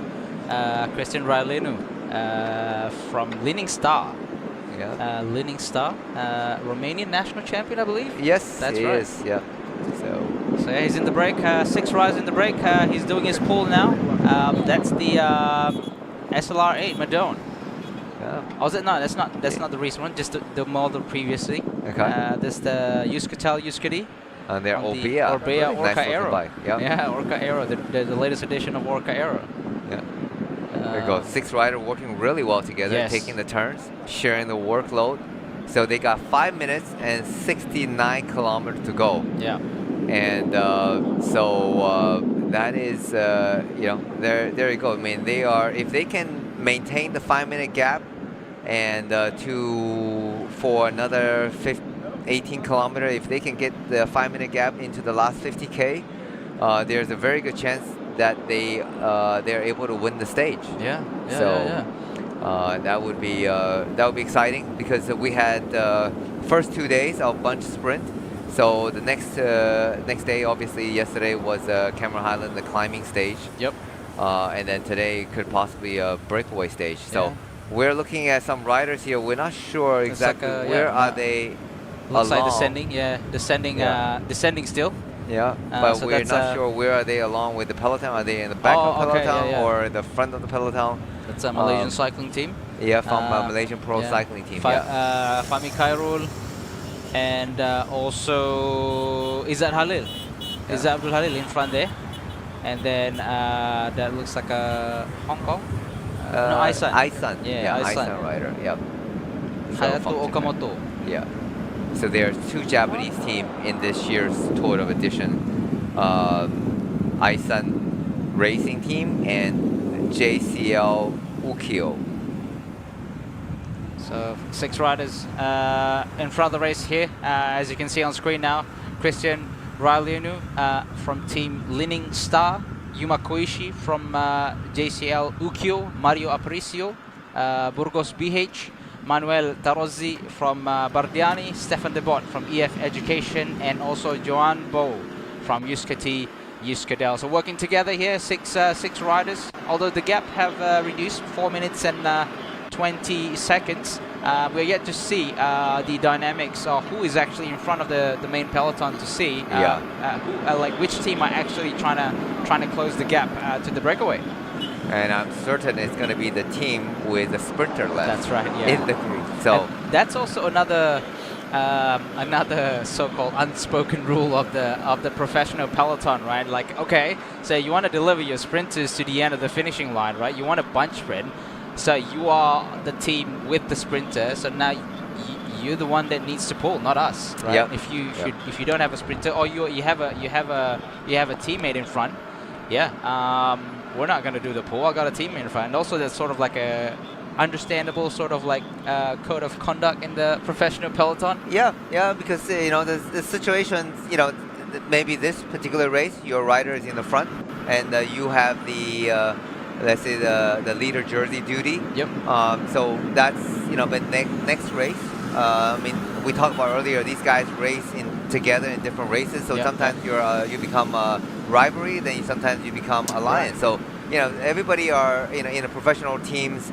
They know today you may be on the defensive, tomorrow you may be on the offensive. So there's a rule of conduct, unspoken rule, like you said, but it is part of professional racing. If you see done enough professional, watched enough professional races, and you see that they know what should be done. Although there are cases where a particular team decide not to follow the rule. But then it doesn't happen very often, but generally there is an unspoken rule. It is funny that you have limited alliances in one race, and then you have rivalry in another race. But it's part of the sports, right? That's right. It is part of the game. It's part of the sports. The ultimate goal is trying to win the bike race. That's right. It is every team has come in with a purpose, but it's I think as long as you're following this known strategy, and everybody understands it's part of the gamesmanship.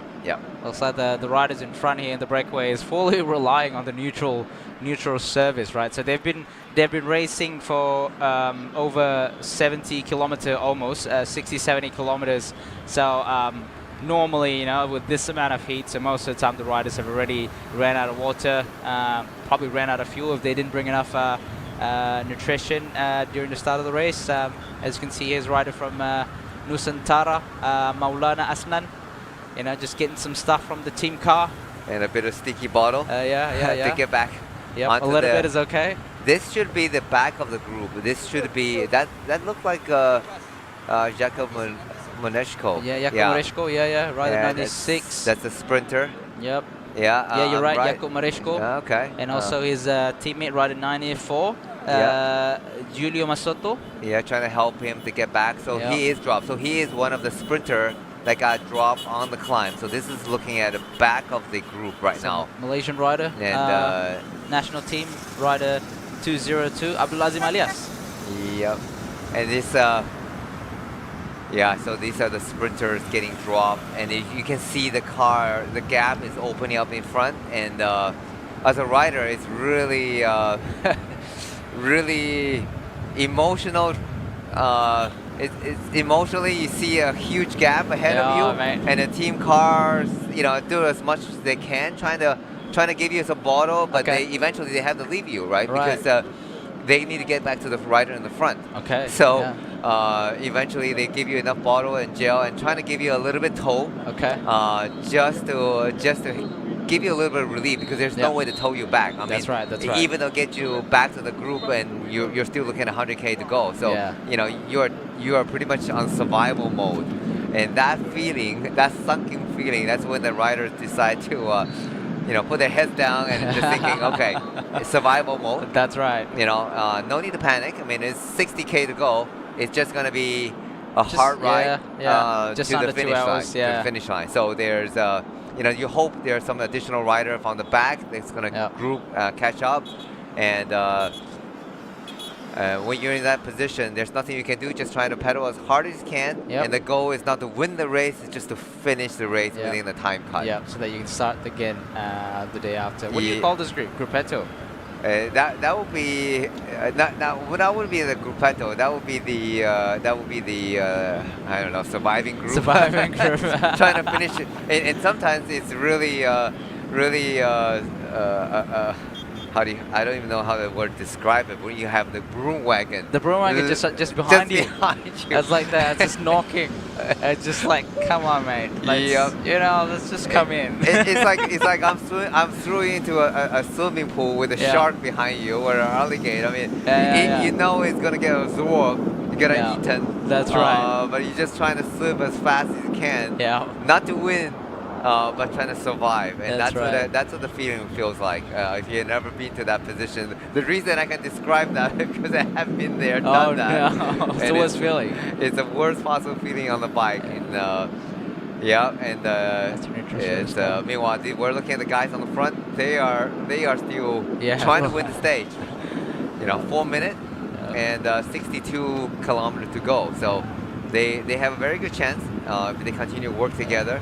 And here we're looking at a rider that, oh no, you really shouldn't be doing that right now. And the Kamisa is coming through. That the rider is most likely is going to get disqualified. Is that an Aisan? Yeah, Aisan. Yeah. Okay. So there you go. The front group is almost fully supported by the neutral service. Obviously, you're not going to get your drink of choices, but yeah, at least you get some water. To cool you off. That's if you can't get the right nutrition, at least you make sure your core temperature doesn't go too high, because that can affect your performance on the bike. It can throw your heart rate through the roof.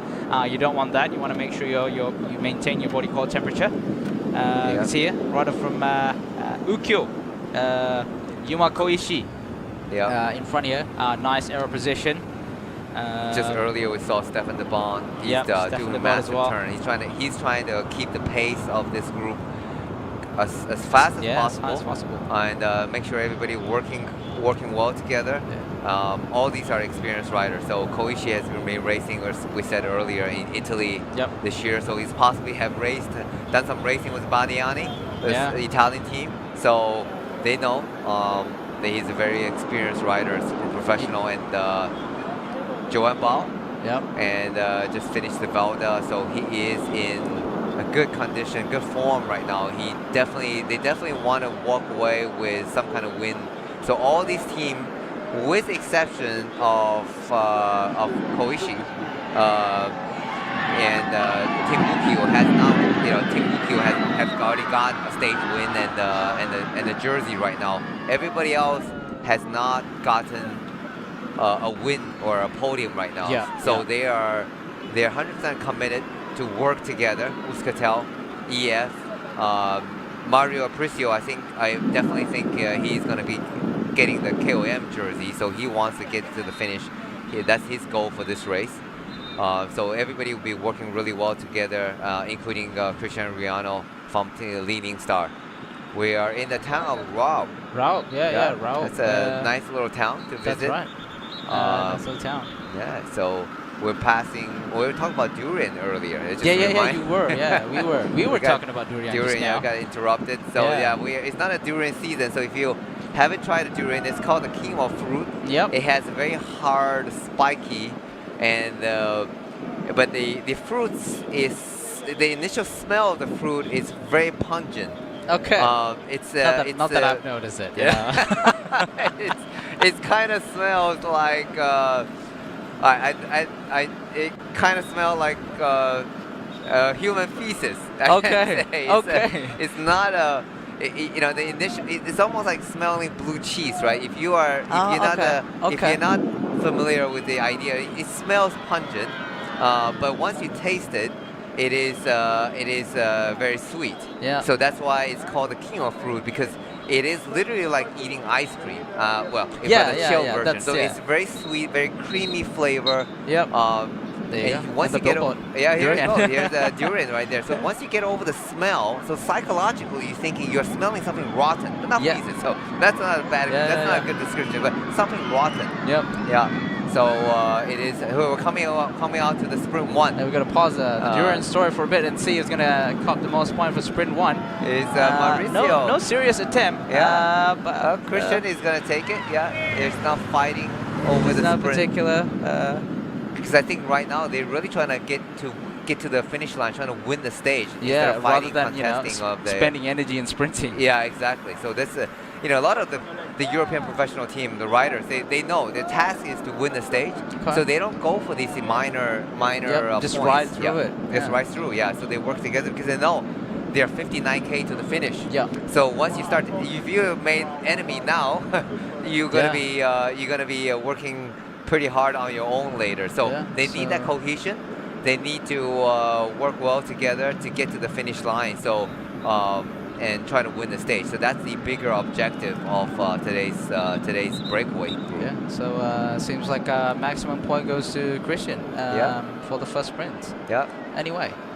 So back to the Duran story. So it smells like something rotten, but it tastes absolutely sweet. Yeah. Right? Yeah. So in order to get over, but initially I couldn't get myself over the eating smell. Something rotten. So you're saying that a lot of people can't eat durian because the smell sort of affected how the fruit tastes. Because psychologically you're thinking, why am I eating something rotten? Am I going to get a food poisoning in the process? So my Malaysian friend teach me, in order to get over this psychological barrier, is to imagine yourself eating the world's best ice cream in a public toilet. What? Okay. And that's okay. If that works, that works. And to be honest, it worked, right? So it's psychologically. So it's you're smelling something rotten, but it is not. But it's not it's just rotten. Right? The food is good. It's just the environment world you're best in. ice cream. So eating world best ice cream in a public toilet. There you go. And that's how you're gonna get started eating durian. All right.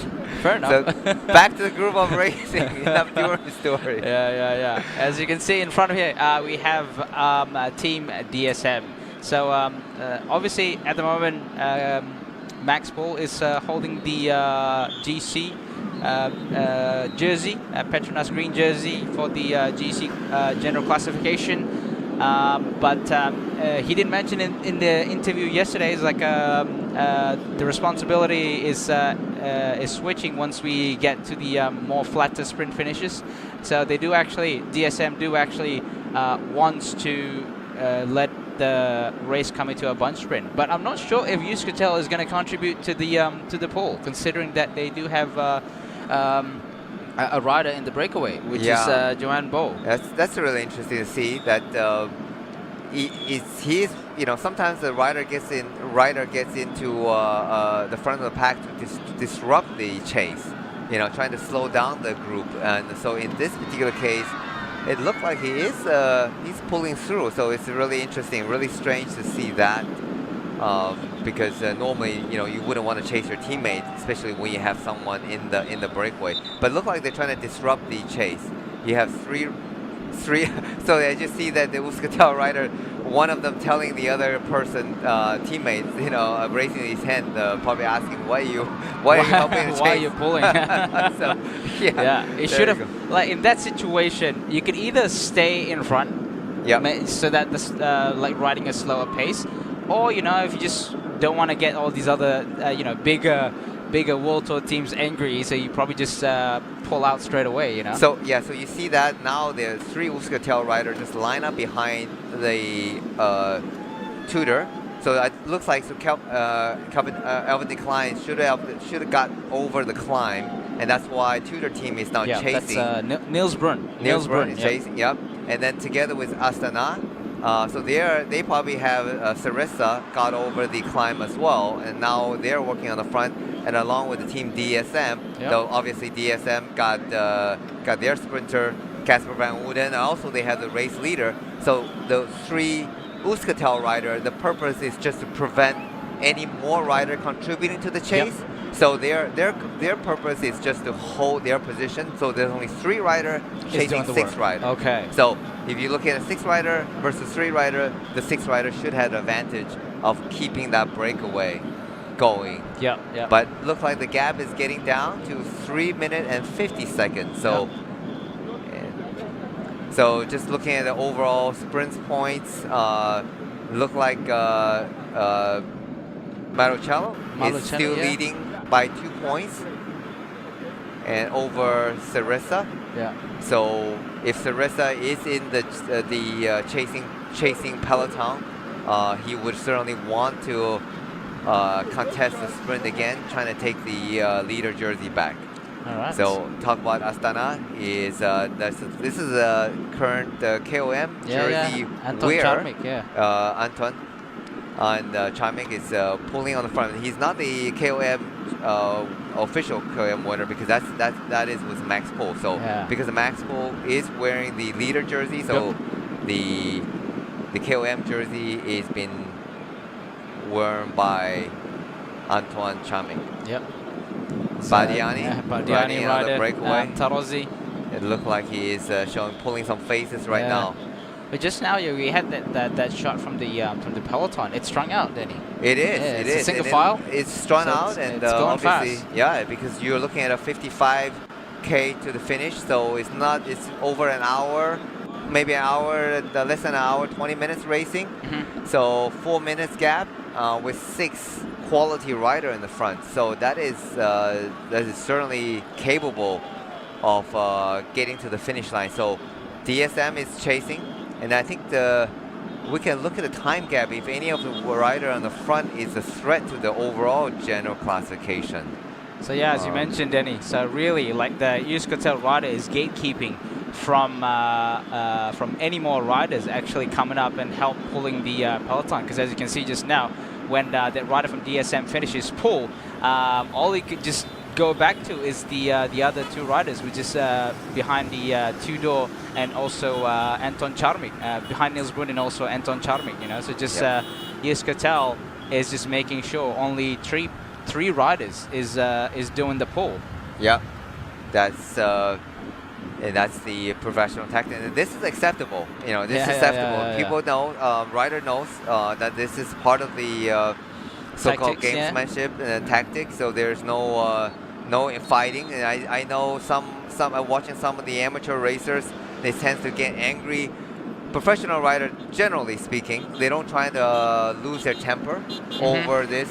See some inexperienced younger rider. Although we did see in the World Championship, the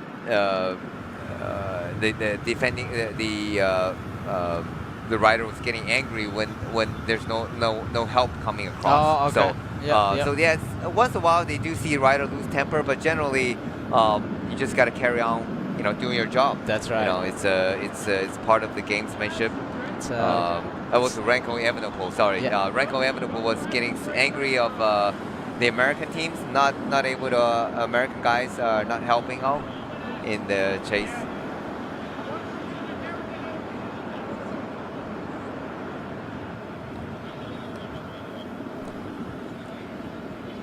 All right. So we can see.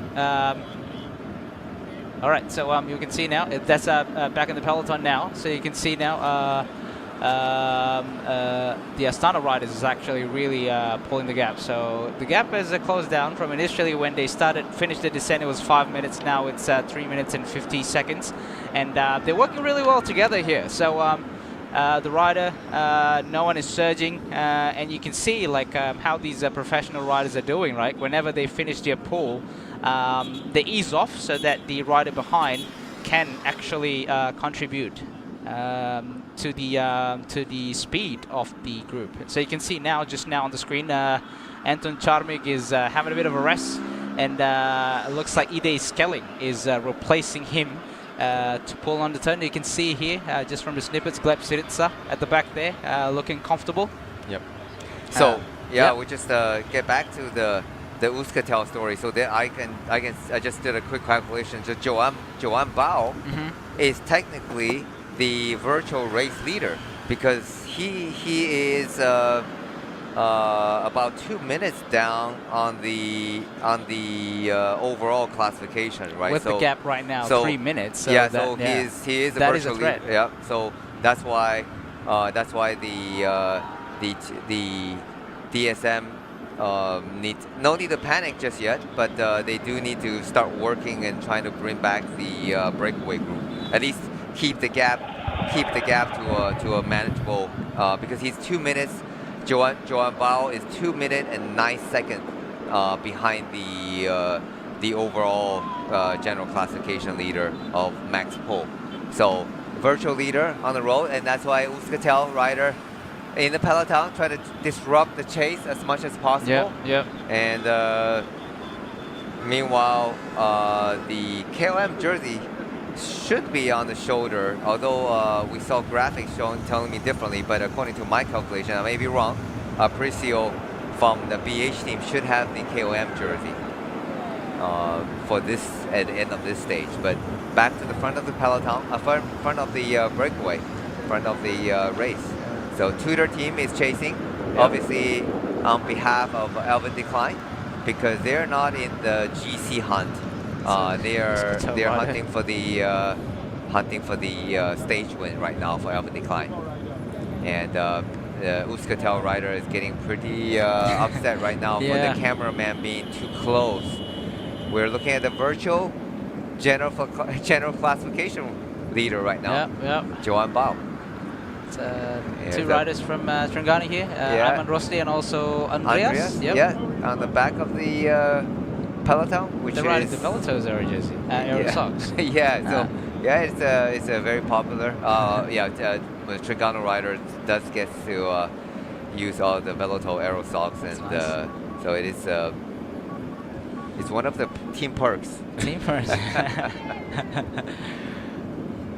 So we are seeing Astana on the front chasing. Now I'm wondering, I want to try to see if I can see if Sarissa is in he's this at the back group. there. He's at the back there. We had a snippet of him just now. Okay.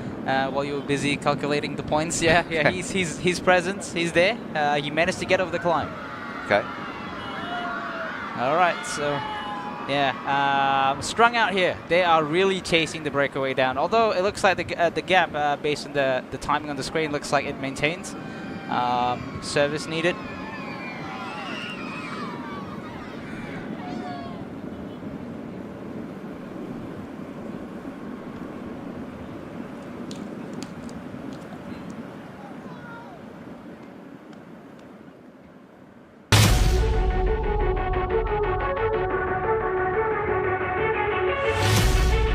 Are you always exhausted, tired?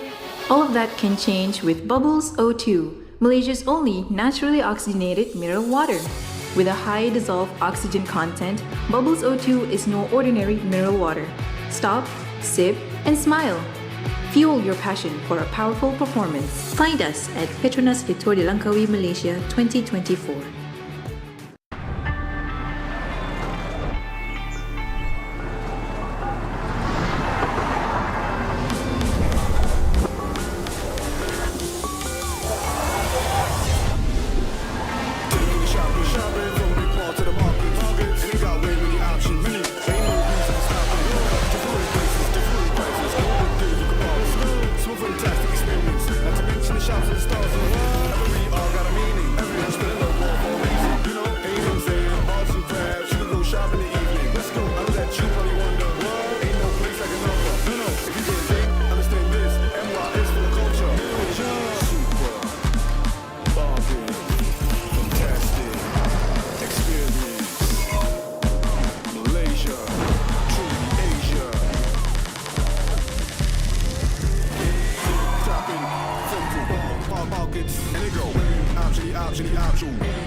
Malaysia. At PETRONAS, earning and redeeming Mercer Rewards points is now cardless. Really? Just key in your phone number at the pump, at the Mercer store counter, or use the Settle app. Legit? Get up to 3 times more Mercer Rewards points with Settle and redeem fuel. Simpler, better, and more rewarding. With 2 minutes and 35 seconds gap between the breakaway and also the main peloton. So here, rider here, Yuma Koishi is asking for some bottles to restock, I suppose. Yeah, it's a hot day. So right now it is 2 o'clock, 2:15 in the afternoon. It looks like his team car is able to get to the front. So it's actually supported by EF Education, right? So in a breakaway situation, it's actually very funny. So because there's only limited team car able to get across to the breakaway rider, so they're actually helping each other. Oh, wow. So not only the rider helping each other, the team car actually help the rider from the other team. Right.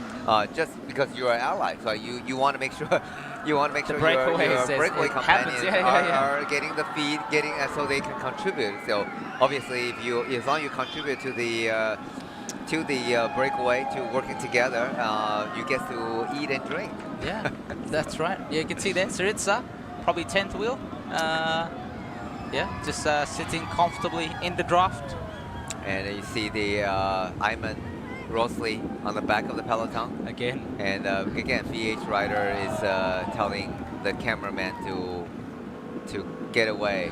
And George Jackson there. Yeah, George Jackson, the flying mullet. Yeah, well, he have a good chance of trying to go for the sprint because the smaller group may not contain. Definitely know we saw Maneshko was a drop. Yeah, Jakob Maneshko from Koratek. Possibly, I think Harry Saleh is not in this group also, and judging from the pace of the climb. So Koishi getting feeding a bit of a sticky bottle just to get back. Not much, but yeah. So Team Wukio manager is asking if you're everything okay. Good. Yeah. 2 minutes and 35 seconds gap there. 44.9 kilometers to go. So if the breakaway is averaging about 45 kilometers per hour, so that's just under an hour of racing to go. So the roads out here, although from the course profile it looks like it's almost flat when they've descended from Tranum, but it's actually it's quite a bit of a roller, right? Yeah, as you can see now, so they're a bit of a roller. And we're gonna take a look at the replay for Sprint 2. Yep, in Sungai Ruan. Which again was not really contested. It looked like like Joan Bao was going for that. So possibly he wants to move up a bit more on the GC. Yep. So, but it was Mario Apricio was contesting a bit. Two Spanish guy fighting it out. Maybe some rivalry. Won by Joan Bao. Yeah. Second place goes to Mario Apricio. So that's a 3-second time bonus. Yeah. And that's likely that's the reason he wants to contest for the intermediate sprint. There you go. So on it is. the screen now. Yeah. Joan Bao and Mario Apricio and Torosi from the Baniani CSF taking the third and last point. So the overall sprint is still led by Matteo Malucelli. Yeah. From Ukyo. Ahead of the Sarissa. And so this sprint, obviously we saw, you said both riders should be in this group. So it will be interesting to see who is going to take the points classification at the end of this race. It's exciting. Every day we see a different guys on the podium and different guy wearing new jerseys every day. So yeah, that shows the depth of this race. And it is really nice to have the race now in October, because in the past it's been February, and I think a lot of time a lot of the teams are not necessarily race ready, and they're just coming out of the winter season. Yep. So you tend to see a dominant, let's say a particular dominant rider. That's right. But this race, we have not seen any dominant rider, dominant team. Although Max Poole is definitely undoubtedly the best climber in this race, but he's only leading by 5 seconds over Harold Martin Lopez. It's not a done deal. This is something we predicted, that without Genting Highland, the time gap between the riders are small, and that actually makes a more exciting race. Now, although I'm not I'm not objecting the fact we just see Evan Decline just taking a bottle. Objecting having both the Cameron Highland and the Genting Highland in the same race. And now that is interesting. That would be interesting. Then you really see who is the ultimate, the best climber, right? And also sometimes we have both climbing stage in this race. The Cameron Highland tends to be a breakaway stage. Last time, I just remember the Simpang Pulai climb was actually featured in the Tour de Langkawi, and it was won by a breakaway Anthony Chateau. And later that year, he actually won the KOM in the Tour de France. Tour de France KOM jersey. So I remember I watched him on the side of the road. So I actually had the fortune of riding before him. So I started the riding with my friend, and we actually trying to watch the race. So Anthony Chateau. So it was a Europe car, and he took the KOM jersey. And he won the overall class. He did win the overall race eventually, as well.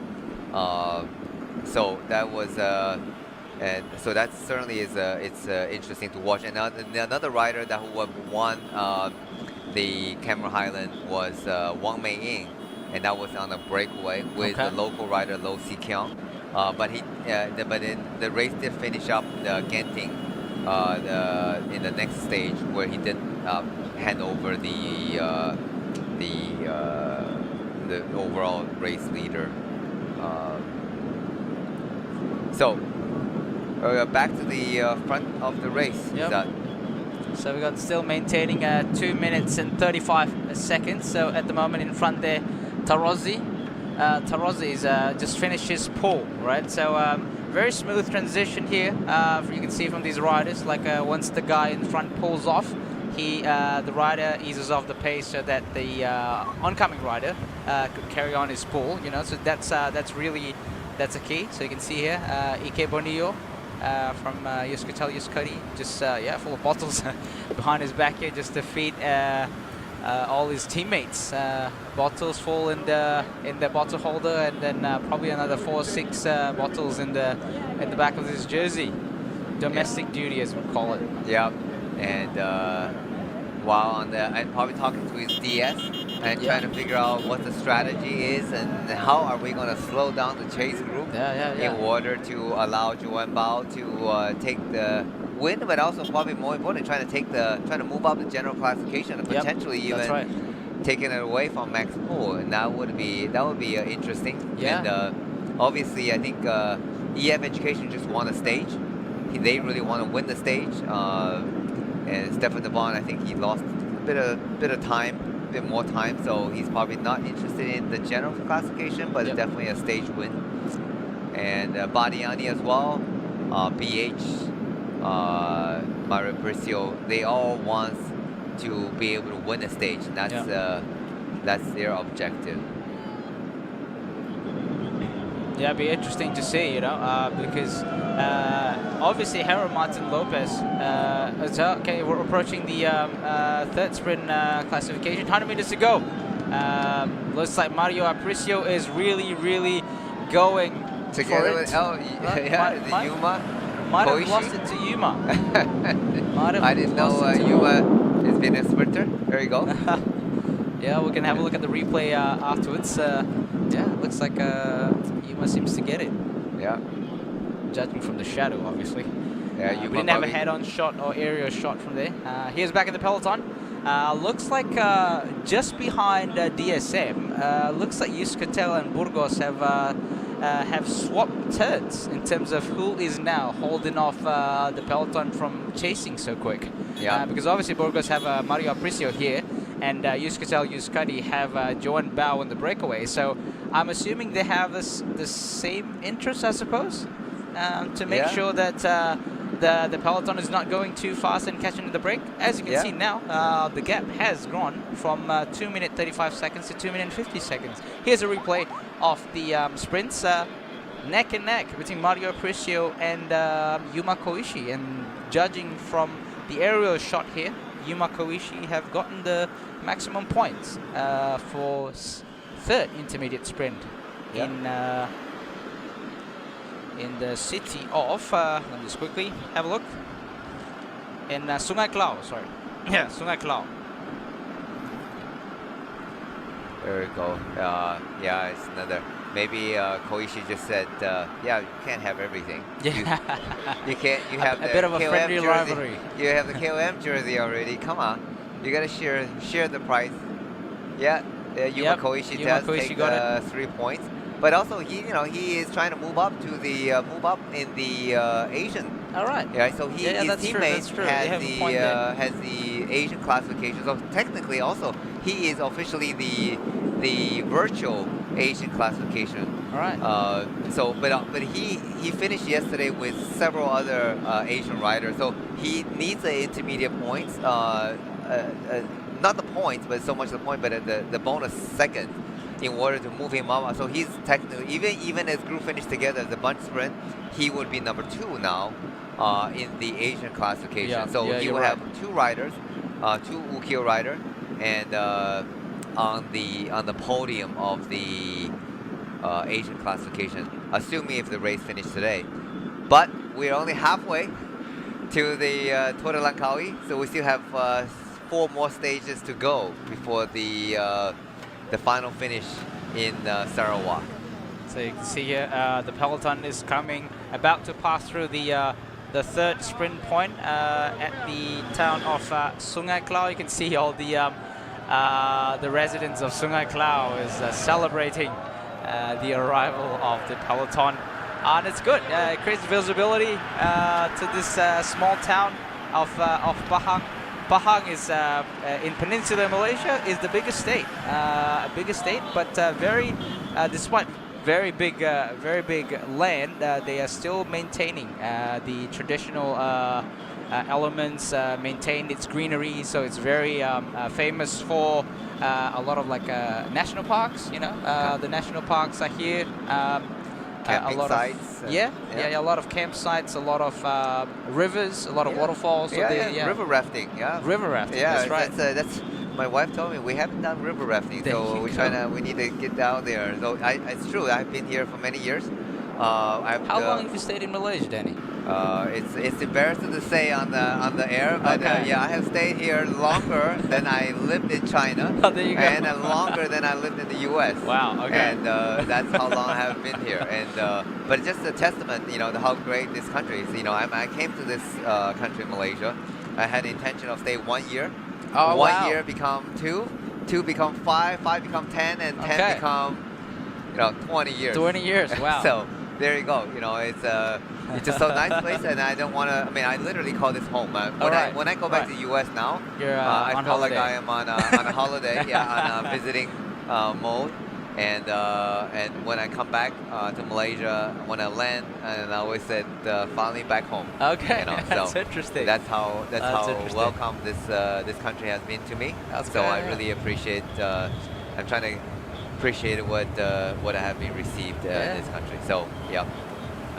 So you can see here, probably trying to get some feed here. Yeah, Hugh Carthy just decided to He's a big bottom. guy, isn't he? I mean, relative standards to us that live here in Southeast Asia, or even Asian people, Hugh Carthy is a big boy. He's tall rider, compared to the rest of the peloton in Europe. So he is a very tall and very skinny, very thin rider. So. As you see the peloton, the group is keeping a 2 minute and 50 second. Now, assuming if the time gap is correct, 33K to go.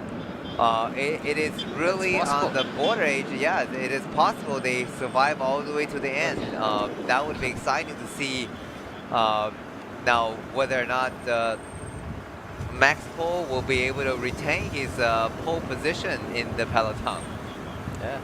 And now we saw the speed indicator at the corner right of the screen, it's like they were cruising at 55, 56 k an hour. That's all. Yeah. 55, 56. There Yeah, you these go. guys, Yeah. at the breakaway. Yeah, it's Maintaining aero position, you know, make sure everyone pull a smooth turns. Yep. Yeah, no one skips a turn. You see that? Yeah, they work really well. See what we're saying, that you know they don't stay over too long. Yep. You just come through to the front and Yep. you just pull over without accelerating, because the whole idea is you keeping a steady momentum, That's right. steady pace.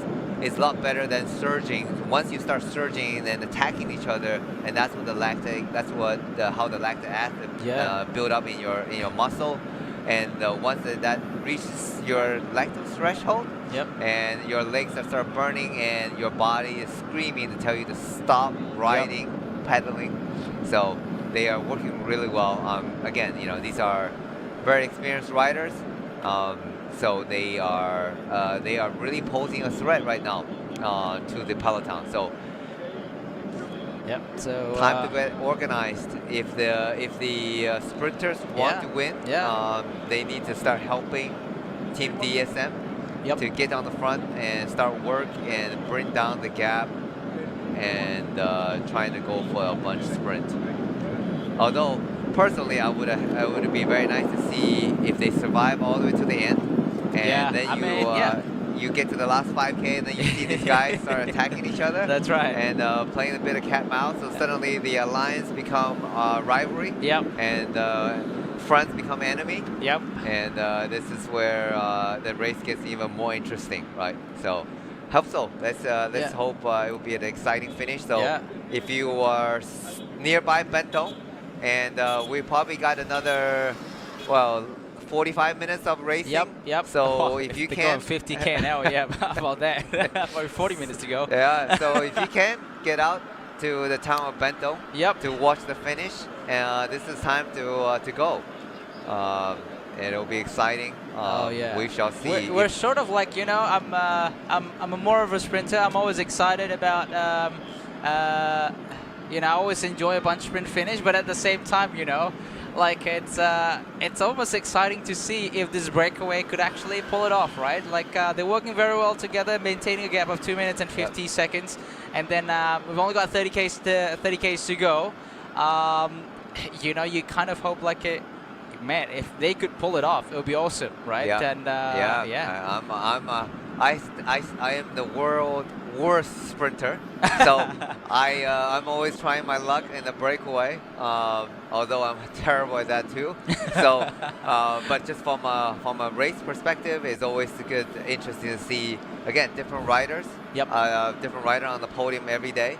And once you have guys be able to break away, and that sort of give the belief to other riders. So today who missed a break, and maybe tomorrow they're going to go for another break. So tomorrow is going to be an opportunity for break also, because you have a couple shorter but steeper climb in the beginning. So for those who missed today's opportunity to get in the breakaway, tomorrow is another opportunity. And tomorrow we're going to start at Kuala Lumpur City, KLCC. Just should be in front of the Twin Tower, PETRONAS Twin Tower. And I have some friends already asking me that when the race is going to start, because they want to get to the starting line and watch the race action flag off in live. So it's going to start at 11 a.m. That's right. And so traffic, there are probably going to be some traffic jams, but if another way to get to KLCC and watch the live action will be getting to a MRT, public transportation, LRT, where you don't have a jam. So you know that there's a stop in KLCC. You can get off, and you're right at the middle of the race start action. Right. So we're seeing. I would almost go and get the LRT, because it'd be really tricky to find parking, number one, and also the traffic. It's going to be it's going to be a mess. Traffic. Obviously, I think the road closure is probably only going to happen early in the morning, not the night before. But still, then you know, like it's just trying to find a parking, trying to park your car, and then also you have to deal with the very smooth rush hour traffic with the what do you call, air quotes? We've seen the back of the peloton. I mean, it's really strung out. It's one line. The guys we just saw there was a couple roller hills, and guys are on their limit, right? There was a gap opening up. Is here Oh, see wow. a gap Oh, opening wow. up already because Tudor team is pulling a little too hard. They're creating a gap, and Astana rider trying to close the gap right now. So the DSM rider also in front, probably trying to tell the Tudor rider, hey, keep it all together, because if they break up right now, it will become a complete mess. But right now, you can see the guys are going. They're going, I think, in about average 50k an hour, just trying to reel in, because this is really the critical point. 2 minutes 35. Yeah, the gap has closed down for sure. It closed down, but it's not fast enough. It's not plummeting down. So it's 30k. It's coming down only slowly. And if there's any funny business going on in the back of peloton, and these guys will go all the way to the finish. And so we're just looking again. So Tudor going a little bit with of the DSM. Yeah, a little bit of a bug there. So just Alvin off the Decline, saddle. we saw earlier. Yeah, Alvin Decline was in the peloton, so he's definitely won his chance. This is probably his best opportunity, and also he's going to get a chance to fight out with Ceresa, mano to mano. Mano to mano, yeah. That's it. That's him. Rider number 34. That is not. That is Rick Premier, sorry. Alvin Decline is rider 32. He's hanging around. So some of our local cyclists, Malaysian local cyclists, seem to be present at the back of the peloton there. A few riders from Malaysia Pro Cycling and also from Malaysia national team. So we're here back in the breakaway. 6 riders working together still. If you guys are wondering, we have just at the back here, we have a rider from Yuskatel, Yuskadi, which is a Joanne Bo. And then the virtual race leader, race leader. Yes, so it'd be interesting to see. Yeah, like obviously, if you were Max Poole, like you would think like in the group. Okay, Harold Martin Lopez is in the group, right? That's my closest competitor. But now at the moment, Joan Bao, despite he's further down in the general classification, but with this amount of time gap, he could claw back up, and if he wins the stage, he's a virtual race leader. So for those who may not understand what it means by virtual leader, so yesterday on the Cameron Highland finish, Max Poole take the win, but he finished a couple minutes ahead of Joan Bao. So the overall general classification standing.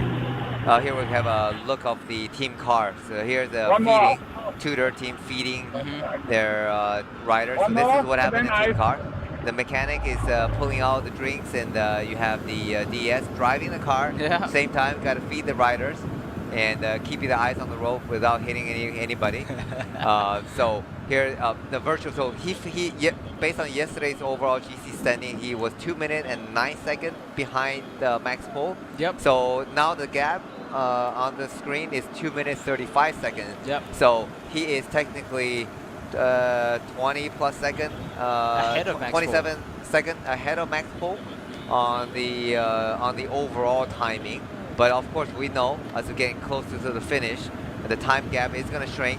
The team is chasing. Teams on the back are chasing very hard. You can see even the rider on the back with Tudor team just flying by, trying to get back to the front of the peloton to feed his teammate. Probably the worst time to move up because it's strung out. I don't know. Probably he's a very strong rider. Like for me, if I see a strung out riding like this, I'll probably wait a little bit. I don't know if there's going to be a chance to wait, because this is going to be the chase is on.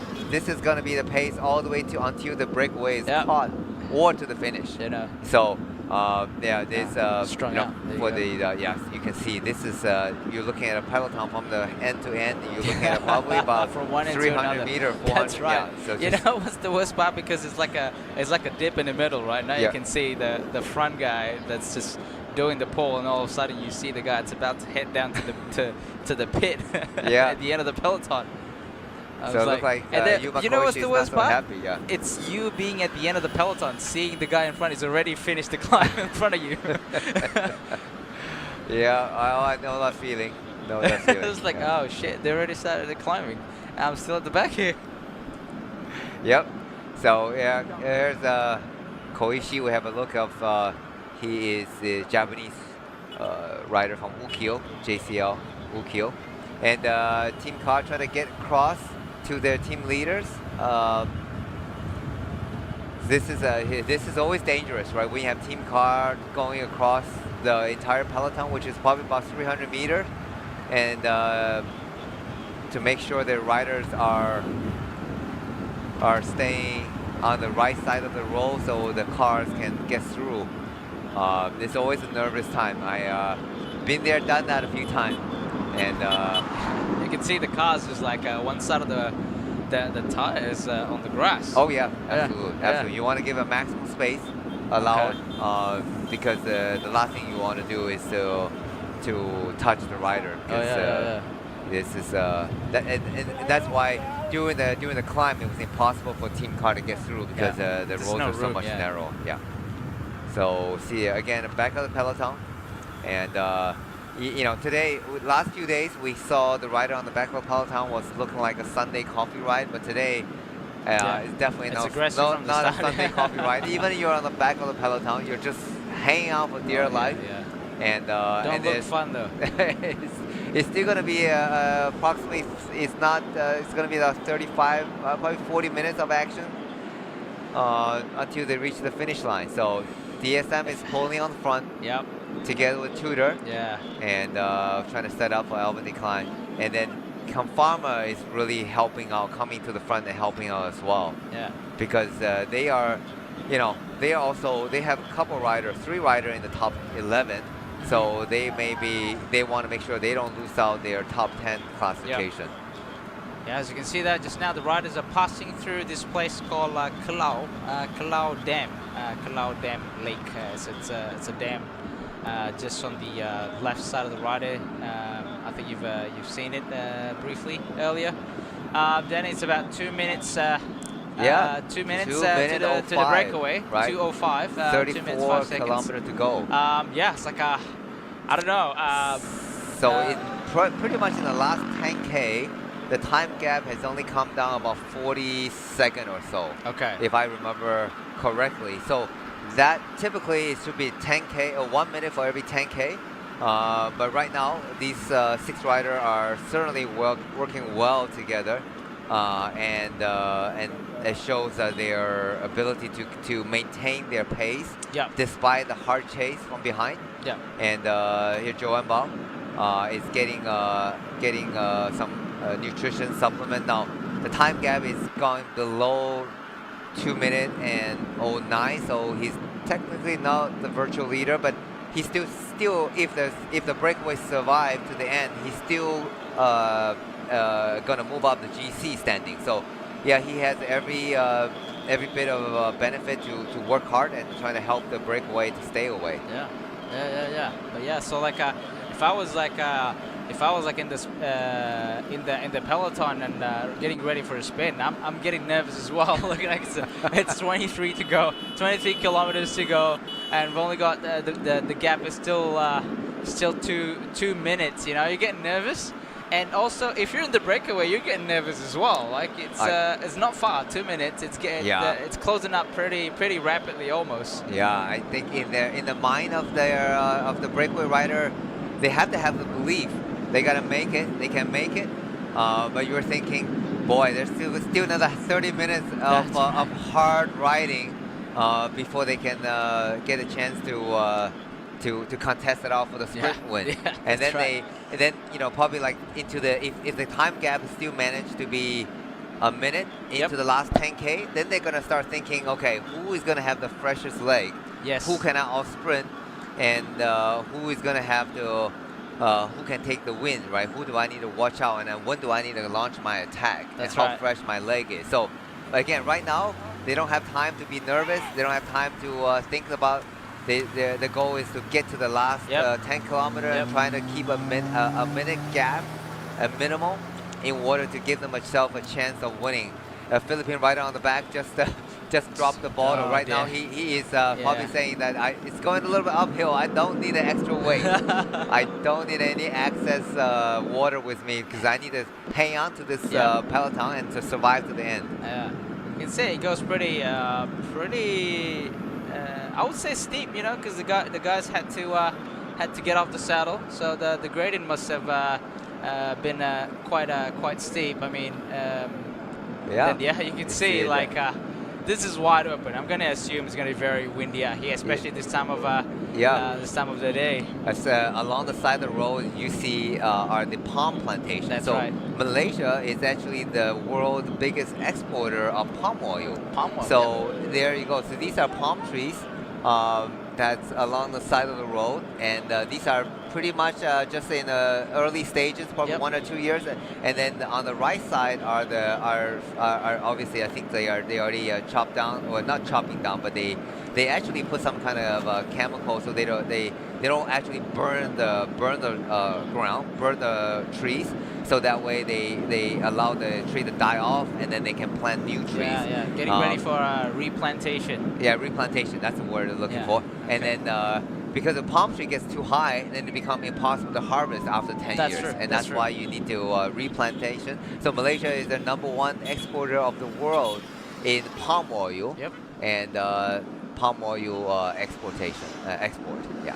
So looks like Polticometer Rod is actually contributing to the chase as well. yeah, that's getting interesting. That so they would have a chance for a sprint finish as well, because we know stage 2, their sprinter Mania Penelve. thought he won the stage, but he raised his arm just a fraction of a second too early, and then ended up losing it by a tire width. Yeah.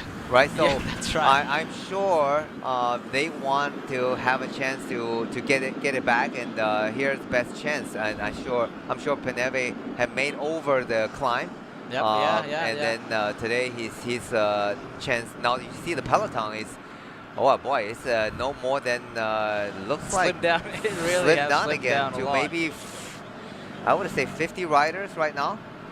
And 50, 60 riders, maybe a little more, maybe 70 riders. But yeah, there's full-on action. 19 kilometers to go, still 2 minutes and 5 seconds. So that is still a winnable gap for these breakaway guys. That's 19 kilometers to go, not far though. So not there far you to go. I think the sprinters may not get their day. It's So they're going pretty fast here. 42, 45 kilometer per hour. Yeah. Oh, okay. We just got a fresh information. 140. Yeah. So that's the borderline right there. So 140 is coming down. It's getting pretty nervous. Yeah, it's you can see this motorbike is getting really close, giving a toll. There's not gonna be some happy teams here. There you go. So the rider on the back are just struggling from look like from ARA. Judging from the backdrop just now, we see earlier, the riders are potentially facing the Fraser's Hill at the moment. Just now, if you have the shot where the riders are heading, so potentially we are actually looking at Fraser's Hill where they were. Okay. That's the back of the on their back on the background is Fraser's Hill.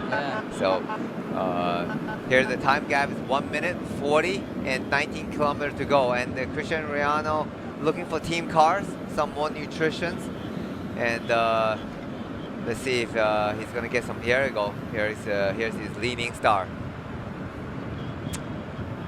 Leading Star. You know the history of Leading Star? I'm not sure. Kind of Leading makes some shoes, apparel. They're the apparel apparel, manufacturer. So actually Leading, when I was growing up in China, so Leading was a gymnast.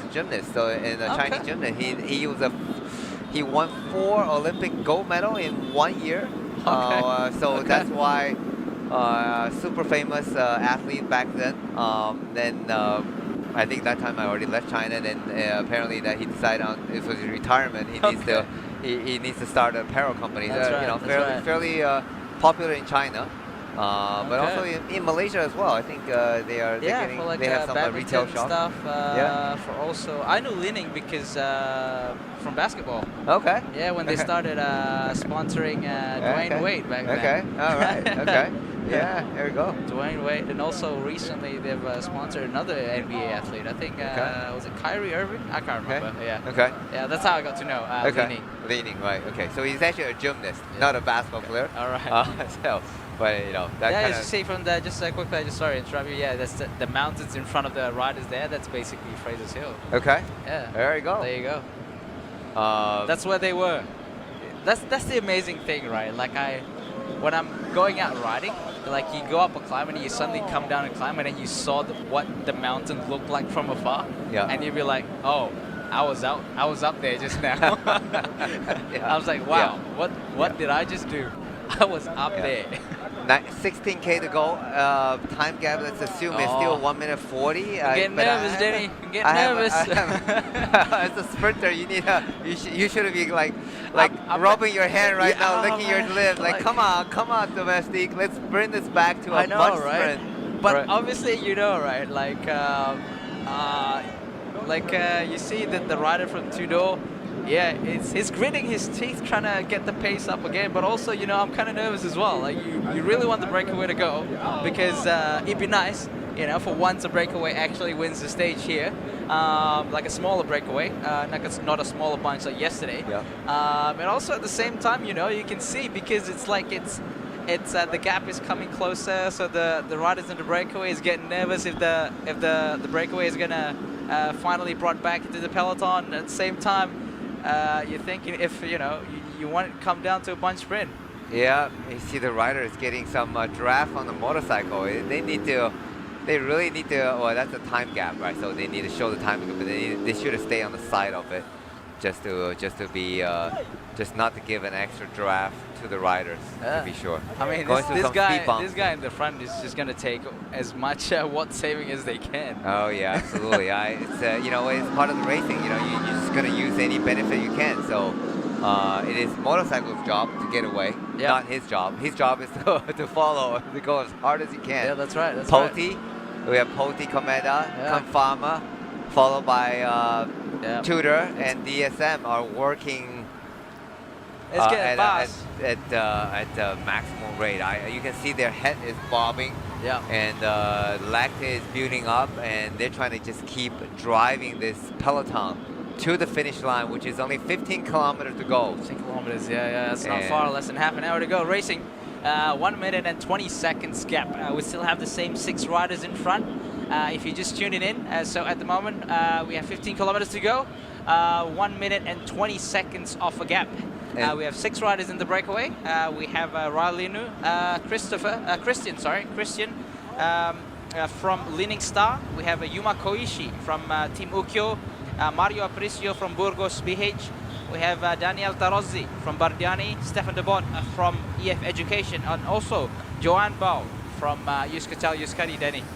Yeah, that's the composition of the 6-man breakaway, which they pretty much broke away during the climb on the Fraser Gap. Yep. And they established a healthy gap of maximum 5 minutes. Yep. And then they started. Yeah, but they had a 4 minutes plus at the gap, top of the gap, top of the climb, and then they descended. And by the time they reached the bottom, it was 5 minutes maximum gap, and they were able to maintain that. And until the peloton finally sensed the threat that they can go all the way, and they start chasing like a madman. Yes. And right now, I see Hugh Carthy maybe have a mechanical trying to get a wheel change. We're getting alongside the peloton. You can see there's just a one line straight up. Yeah. And everybody is pedaling. I mean, there's nobody coasting right now. Nobody's coasting right now. No Sunday ride, coffee ride today. And as you see, the breakaway are still working really well together, taking their turns. Yep. And all very experienced riders. So it is good to see that that the cohesive is still there among them. And the moment any of them trying to attack another rider, that would be the end of the breakaway. So right now they know they need to work together, but time gap is down to 1 minute and 10 seconds already. 13 kilometers to go, so it is coming down. It just seems like they should be able to catch it, but it's gonna be, if they do get caught, it would be likely in the last kilometer or last 3 or 4 kilometers. And it's stay tuned. Do not walk away from the action right now. Because you're gonna miss out on the exciting finish in this stage 4 of Tour de Langkawi. Yeah, I'm not sure. Like, they probably, as in the breakaway, I'm not sure if they need to communicate of whether what are the downsides. Is there any if the breakaway decided to go a little bit higher of a pace? Oh yeah, they try to encourage each other, right? So this is ally time. This is friends, right? So you are my BFF right now because they try to encourage each other and trying to tell them that we can do it. They trying to give psychological boost, and this is the experienced riders say let's work as much as we can together until we get to the last kilometer, and then we all battle all mano to mano. So. But right now they're trying to give some encouragement. Nobody's skipping a turn. And you need to encourage each other to get to the finish line, because the moment if one of them start believe it's not possible, skipping a turn or attacking the group, that would have spilled the end of this alliance. So right now they need to work together. It is still possible. 1 minute and 10 seconds, 12K to go. By no means is I'm not a betting man, but I certainly wouldn't bet on it right now, because there is a 50-50 chance of these guys. It's a borderline, right? It's borderline. You don't know if it's going to get away. You don't know if it's going to come to a bunch sprint. But yeah, I think if anyone in the breakaway starts attacking, it would be a bit silly of them. Because everyone is doing a fair share of their turn. Everyone is rotating is how it should be rotating. We don't see anyone's been trying to attack or anyone's trying to skip a turn, right? So it seems like everyone is working together fairly well. In speaking of that, they just lost 2 seconds of the time gap. But that's fair because the peloton is really, really chasing. No one technically gets a free ride. Like it's strung out. Everyone has to pedal. Everyone has to work hard to stay in the peloton.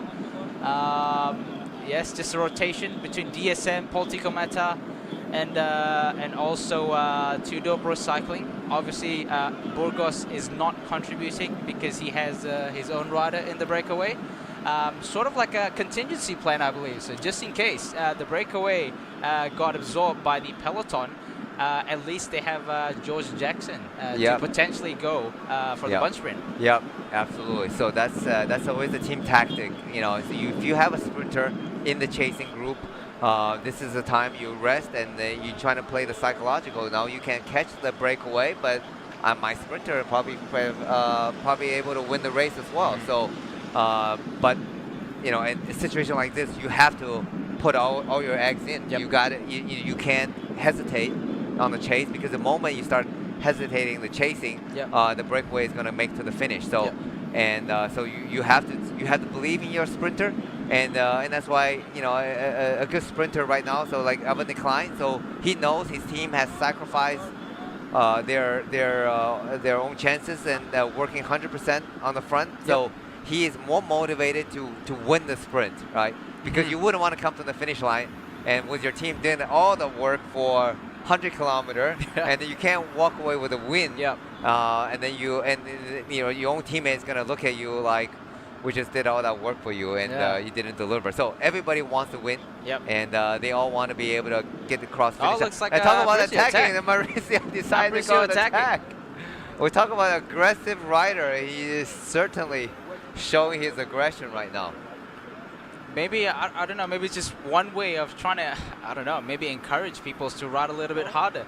But that's a tricky move, because now you have, how do I say it, somewhat broke the trust. Right there, 10K to go, a minute and 08, assuming the time gap is correct. So that's a minute and that's 10K, so you're on a borderline. So maybe Mauricio feel like he has good leg. He still feel very fresh, and he's confident that he can make to the finish line on his own. But also, it's possible that he felt like the pace of the guys are not going fast enough. He wants to bring out probably 2 or 3 stronger rider. Trying to get across. So there you go. 9 kilometers to go and 1 minute gap. And that is on the borderline. He opened up a pretty big gap, and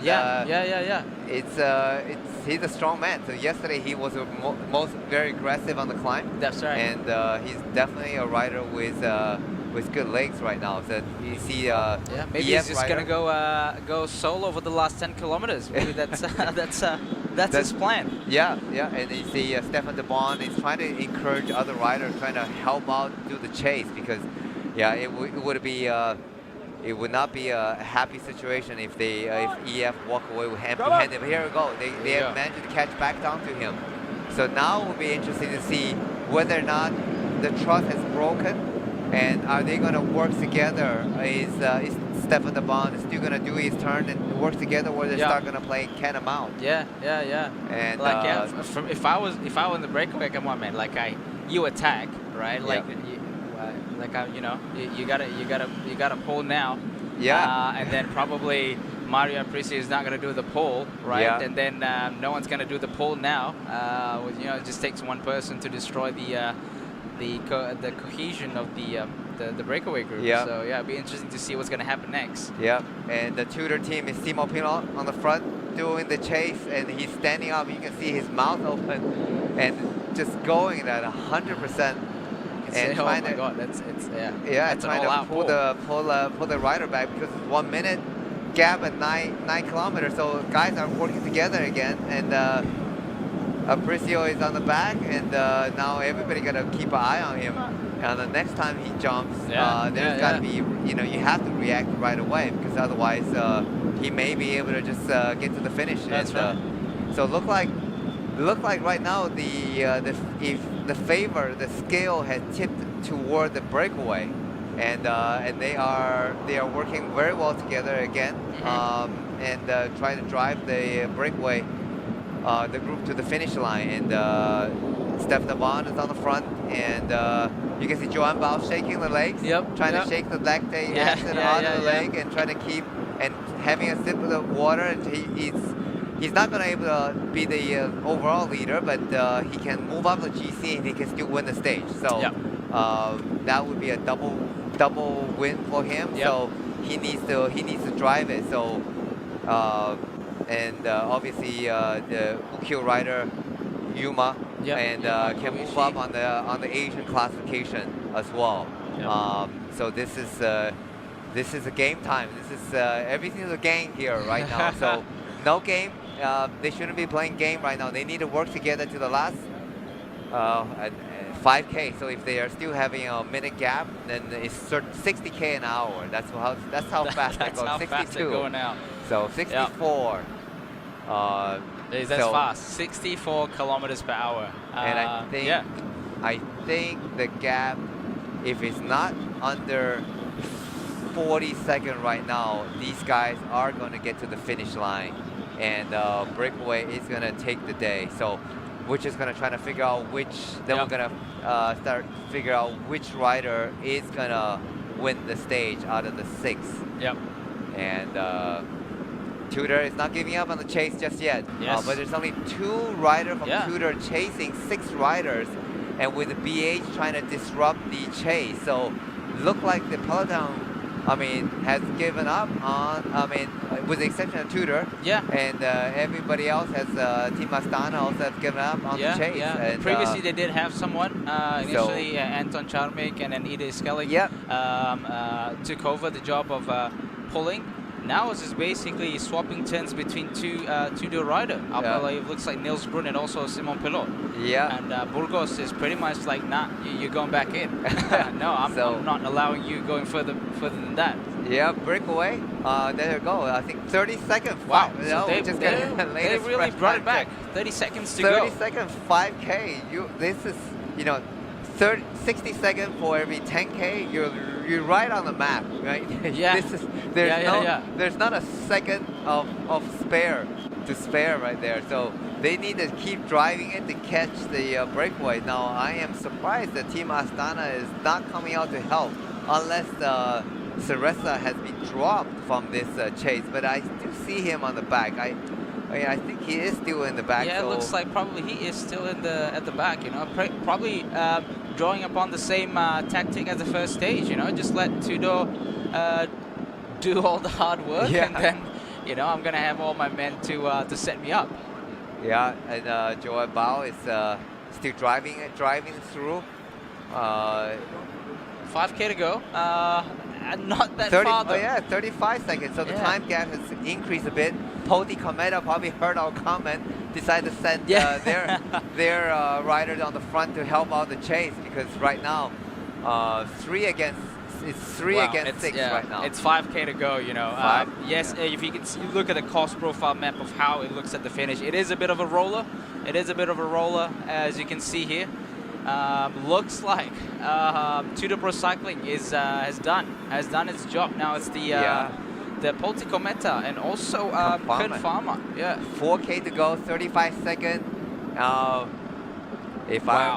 nervous. I think nervous. I think the breakaway has it. I think today is going to be a breakaway day, and the winner is going to be one of the 6 riders who has broken away on they really the breakaway is really riding till the end, and then the peloton is they were chasing pretty much ever since at the bottom of the descent. Pretty much at the bottom, from the bottom of the descent. 3K to go. 3 kilometers to go. 3 kilometers Christian to go. is shaking. You can see that his head is just shaking and rocking because he is hurting right now. He's hurting. He's in a lot of pain. But you know, we got to make sure this breakaway works. You know, 3 kilometers to go. The breakaway needs to work together. It's to make sure that all of them reaches the finishing line before the peloton does. And who is going to launch the first attack? I think Aparicio is going to launch an attack. Just maybe another 2K, another 1K to go. He's going to go at last 1K. Likely, that's where the attack is going to happen. Yeah, so it's 3K to go. Not far. Not far to go. 30 seconds. The peloton could probably see them from the back, but it's not coming back as quick as they thought they would. Yeah, and there's a little bit of downhill, but they probably have gone through that already. So it is all out to the finish line. Yep. And flat running right now. So there's a little bit of downhill trend, but nothing to be nothing to be coasting. But they have to pedal all the way right now. 30 seconds, 2K to go. I think the winner is going to come from these 6 brave men who fought really well. Christian tried to skip a turn. He knows Aparicio definitely has a good leg and ready to attack right now. And we're looking at the back of the group. This is this is Ayman Rosli and McCarthy right now trying to get back, trying to stay with the group. That's I believe ARA Skip Capital. Capital. I think that's Blake Agnoletto. Yeah, trying to stay intact. I think this is it. They have given up on the chase. Yeah, it looks like the group sort of bunches up again. Looks like the pace is not as fast as it used to be just now. So it looks like we're putting our bet on the 6-man breakaway. Oh, if I'm a betting man, I would walk away with a pretty handsome reward right now. But right now, so we're just trying to see. Let's see who 2 kilometers to go. Who is going to be the 1K to go. 1K to go. Who is going to be the winner? 1K to go. Who is going to launch the attack, or who has the freshest leg for the sprint? All right, we're hoping for a better shot here. 1 kilometer. So Tarozzi is in front, doing the pull, and looks like the game is on. Tarozzi goes inside the initial attack. 1K to the finish. That's it. And they are. The peloton. Let's get some footage. Peloton. We are on the back of the peloton, so we need to get to the front. We need to get some footage on the front. And they are able to see. They should be able to see the rider in front. But I think it's going to be a little too late. 10 second gap. We right need now. some footage.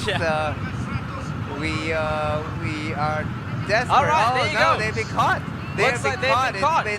Looks like they've been caught. So it's going to come down to the bunch sprint. There you go. We can see Albert Klein behind Casper Van Uden. And there you go. Albert Klein. Following Casper Van Uden. And the sprint. They can see the finish line now. Albert Klein in front. Clem Sirikata coming up the front. Matteo Marichelli. It looks like Albert Klein. Albert Klein. There you go. Wow, that was nerve-wracking. We thought the breakaway was gonna go, but today is the day for Ahmed Decline. Wow. And they caught the breakaway That literally, was literally nervous 300, stage. probably 200 meter from the finish, 300 meter finish. They launched the sprint, and looked like it's definitely covered decline, taking the win ahead of Ceresa and Casper Van Wooden, if I'm not mistaken. Yeah.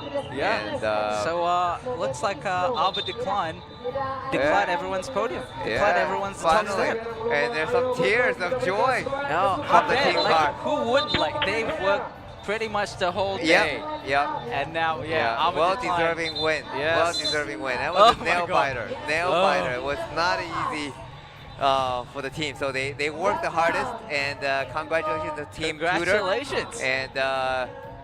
And job well done. Finally get their victory. And Ceresa, looked like Ceresa got second, and I see the orange jersey. So now we gotta run in. We gotta waiting for the official result to see where the point standing, and also who is gonna be taking the points classification. Feeling the adrenaline still. I am still shaking from today's stage. This is too much excitement. And we are only at stage 4 of the Tour de Langkawi. So this is exciting finish. Again, this is why the Tour de Langkawi is one of the best races in Asia. There you go. Here's the repeat of finish line. The replay. And, Just as they come in, just that slight left-hander heading into Bentong town. Oh, there you go. Ivan Decline leading on the front. Oh, it looks like Malicelli. Malicelli was second. Got second. Yeah. So apologize. There you go. A close up there. Arvid Klein had a straight run in. Glepsidis trying to get a slipstream behind him. And then Matteo Malicelli got second, and third looks like Penelve. Or maybe Bardiani. Bardiani, yeah. See, yes. There you go. Ceresa trying to come up on the right side, but he just doesn't have the speed to come by, and then the orange jersey just shot up from the near the finish. But Alvin Decline is the no question the winner of today's stage. Amazing day, amazingly.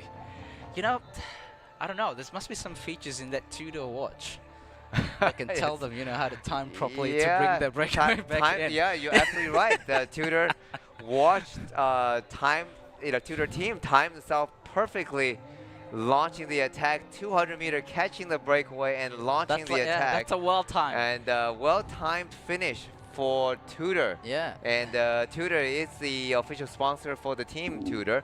And it's also it's actually a division of Rolex watch. So there you go. If you ever in the market to shop for a watch, then you want to have a precise finishing. And to take the stage win, and definitely you got to look up Tudor, and should go out, and tomorrow you can go to the KLCC, and you should be able to buy a Tudor before the race start right there. Well done. Well done. What an exciting finish. And Breakaway also great job by Breakaway. I mean, they're really close. Did a good job trying to win the race, which is unfortunate. They were caught 200 meters before the line. And here we go again, replay of the finish. And you see Alvin Decline taking the perfect lead out. No mistake today. No. And yes, you can see the lead up man, the teammate at the back, celebrating as well after Alvin Decline crossed that finishing line first before everybody else. And it reminded me a lot of that stage. I believe it was stage 4 Tour de France when Cavendish got back his win with Quick Step. There was one rider from Lotto Sudal. Was on a solo breakaway. And then a swarm of cyclists actually arrived. And Cavendish got the win. The victory. Number 35. Right. No, it was that 2021 when he came back to the tour with Quick Step. When he was he raced with the team with minimum wage. Initially, it was meant to be Sam Bennett. But then Sam Bennett had a knee injury, so Cavendish went in. No hopes, but What a stage! What a stage as well. Cav the legendary sprinter who participated in Tour Langkawi many years ago under the national. Do you remember what British year? We gotta look it up. That's a good question. We gotta look it up under Pro Cycling Stats, to see which year he was here. That's a run-in of the replay. Just quickly we see, and then we're gonna see some interviews. Some interview after this. Probably an interview with Arvid De Khan. This the stage winner.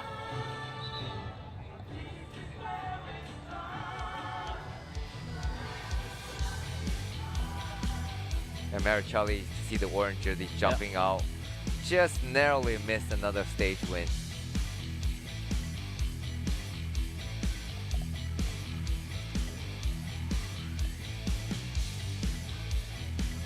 And Peneve finishing third, but potentially the Badiani sprinter also wasn't far behind, but it wasn't Lorenzo Confanti, because I think Lorenzo Confanti did not finish yesterday.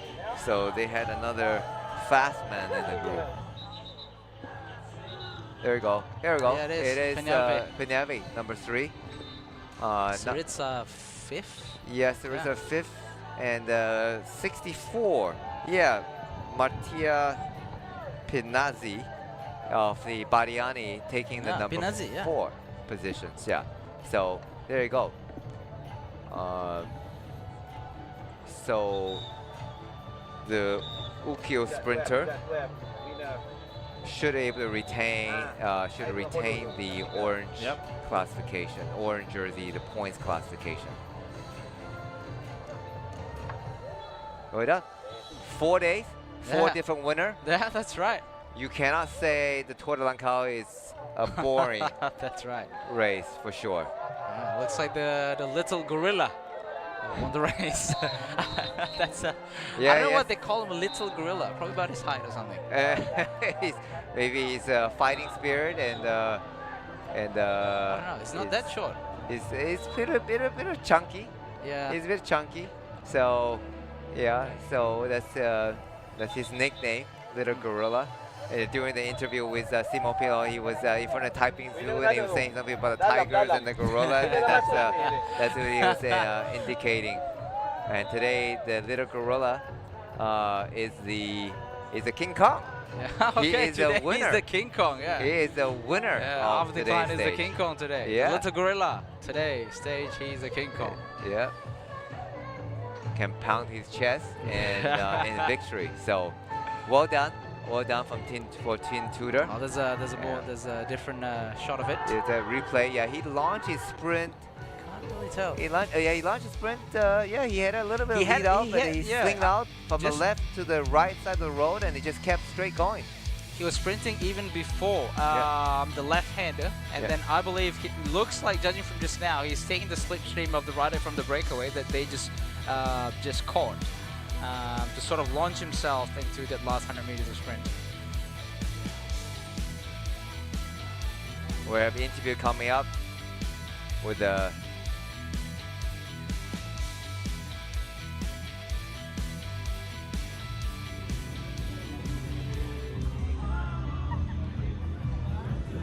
Arvid, you didn't get what you wanted in the first 2 standard burn sprint, but today it was a very hard-fought victory, and you got it.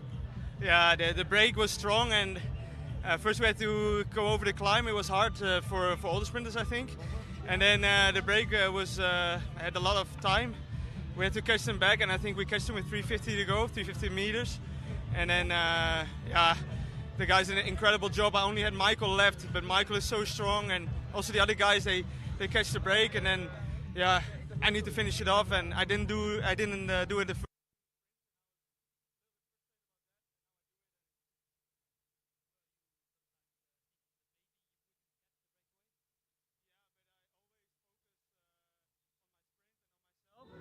And if I see we can't catch the break, I will always sprint. And it's different than for the victory, but I just focus on the sprint, so that's what I did today. This is your third stage victory at the Tour de Langkawi after last year. What's the feeling? Yeah, it's great, especially after the first 2 stages where I made mistakes that I normally don't make. And it's different sprinting here than in Europe. And it's just a really good learning curve to also do these high-speed sprints, and I'm happy to finish it off today. And there are 4 more to go. Again? There are 4 more to go. Yeah, there's more to come, and I'm looking forward to do more sprints. I feel good, so yeah. Thank you very much. Thank you. Number 2, 115. Come on.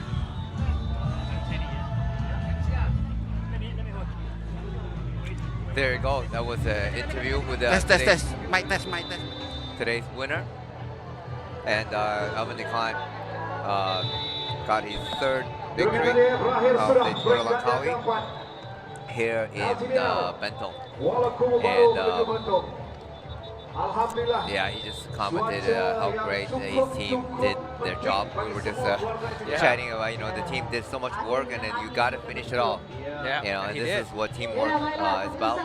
So they caught the breakaway with 350 meters to go. Yeah, that's very close. Very close to the very finish. close to the finishing line. And then they launched the sprint, and you know, he had only one guy left to help him lead out, but he had the best legs.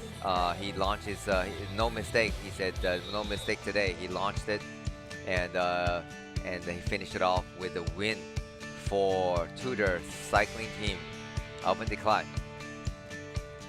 So someone just sent me a message. So they were going up gap, averaging 35.5 km/h. Joe and Bao. There you go.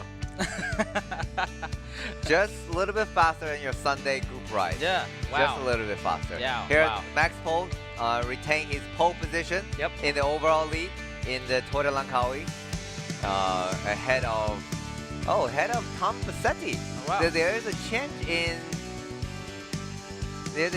the general classification there.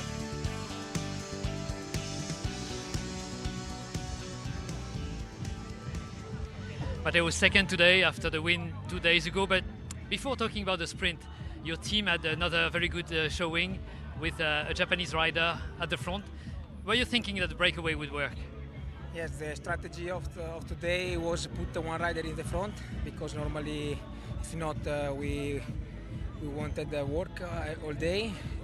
Yuma Koishi was in the breakaway, so we can stay in the bunch easy all day.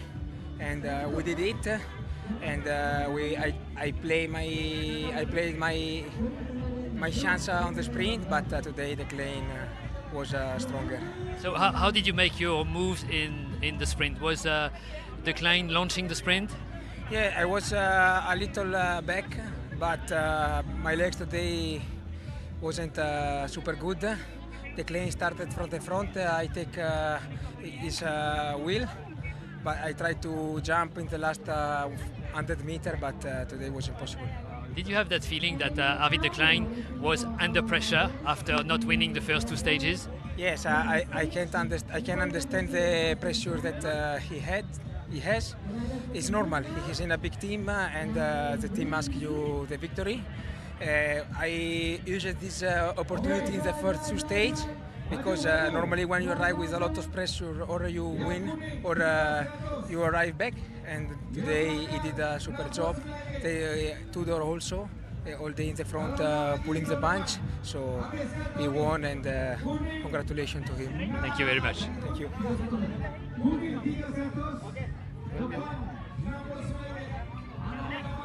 That was an interview with Malucelli and the points jersey leader, and he got 2nd. So 1st and a 2nd. Yeah, it's not too bad. For this race so far. 2 podiums. Not a bad day at all. And Panave finished off in the 3rd and 3rd position on the podium. So not bad also. 2nd and the 3rd in the 3 sprint stages. And Max Pole, taking the overall lead. So we see Martin Hero Lopez lost some time today. Yep. And he's now Tom Passetti move up from 3rd to the 2nd GC position. Yep. And I said earlier, Malucelli is holding the extended his orange jersey points classification ahead of Alvin Decline by 4 points. And 8 points ahead of Ceresa. So we have an interview coming up. Stefan, most aggressive rider today. It means you have given a lot in this stage. What was the idea? What was the plan? Yeah, we had a plan to really go in the breakaway today after our mess up yesterday. We just had a really bad day as a team yesterday, and we wanted to get something out of the race. And the stage was up for grabs today with the shallow climb in the start. So we had to go all in and try to win the stage from the breakaway. There was a first very strong attack by you guys right after flag off. Were you hungry? Yeah, I was really hungry. I put everything in to win. I think in the last 500 meters the guys were playing too much games, and yeah, we got caught from behind. But yeah, it's cycling. I was a bit not happy with the situation, but yeah, I also understand it's cycling, and you have to play the game to win the race. And yeah, it's not nice, but yeah, I was really hoping to win today. At what stage, with how many kilometers to go, did you think it was possible to win? I think when we got to 25k to go, it was more or less 2 minutes gap. I had an idea that we could stay away, and then 10k to go, it was like more or less a minute. But I wasn't too sure about the time gap. But yeah, when we had 1 minute and 10k to go, I was pretty sure we would make it. But then I think the games were starting to go out on the climb, and that really cost us in the end. Thank you very much. Thank you.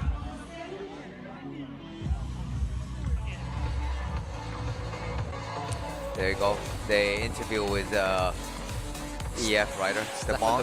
Yeah. And the winner yeah. of the fourth Here's a PETRONAS stage presentation. Today's stage finish. Peneve, number 3. Maruchani, Shelly, number 2. And Alvin Decline, unmistakably, deliver the victory in time for Team Tudor. Memang dia datang untuk menang. Dia mengatur strategi yang cukup baik walaupun pada beberapa peringkat awal wajahnya tidak. I'm wondering if Fabian Cancellara is watching this race right now. Yeah, oh yeah, I wonder. Kita expect terlibatnya akan terus menyelah. And he has a gold medal and the souvenir, a little elephant to go along with today's celebration. Well done. There you go. Here's the podium finish for today's stage. Yep. Top step, Alvin Decline. Second place, Matteo Malatelli. And also third place, Manuel Penalve. Thank you very much. Really appreciate. Masih Dato'. Baiklah, berikutnya untuk most combative rider. The prize Majlis dengan sukacitanya menjemput Encik Arif Rahman bin Ganti, Photo Logistic finish. Director for Bubbles O2. So it's nice in Asia races, and it's also in the US races, the stage podium given to top 3 riders. Right. In Europe, actually, only the stage winner in a tour race gets on the podium. All right. The okay. second and third place right. do not have the podium finish. Yeah, do not have the podium. Yeah, position. Stefan de Boot. There you So- go, most combative rider, Stefan de Boot from EF Education Easy Post. Yeah, I just saw the interview earlier. He was saying that yeah, they really wanted to be aggressive and trying to win the stage. He did a lot of work in that breakaway. Fortunately, it did not happen. But you gotta try, right? Otherwise, you would not walk away with anything. So here, bubbled, oxygenated water. Most aggressive, most combative rider. Yeah. So I'm sure they will try again. So they have not 4 stages. Today's close, very close, but not able to walk away with a victory. So I'm sure next 4 days they are going to try attempt again for stage victory. Trying to tell Stefan, no, you need to stay up there. Yeah. He's probably want to get back to the team car after a long, hard day on the saddle. And he did express his frustration about that attack from Mario Apricio. Yeah, he he said 10k to go. 10k to go. Yeah, the guys start going to get each other. So yeah,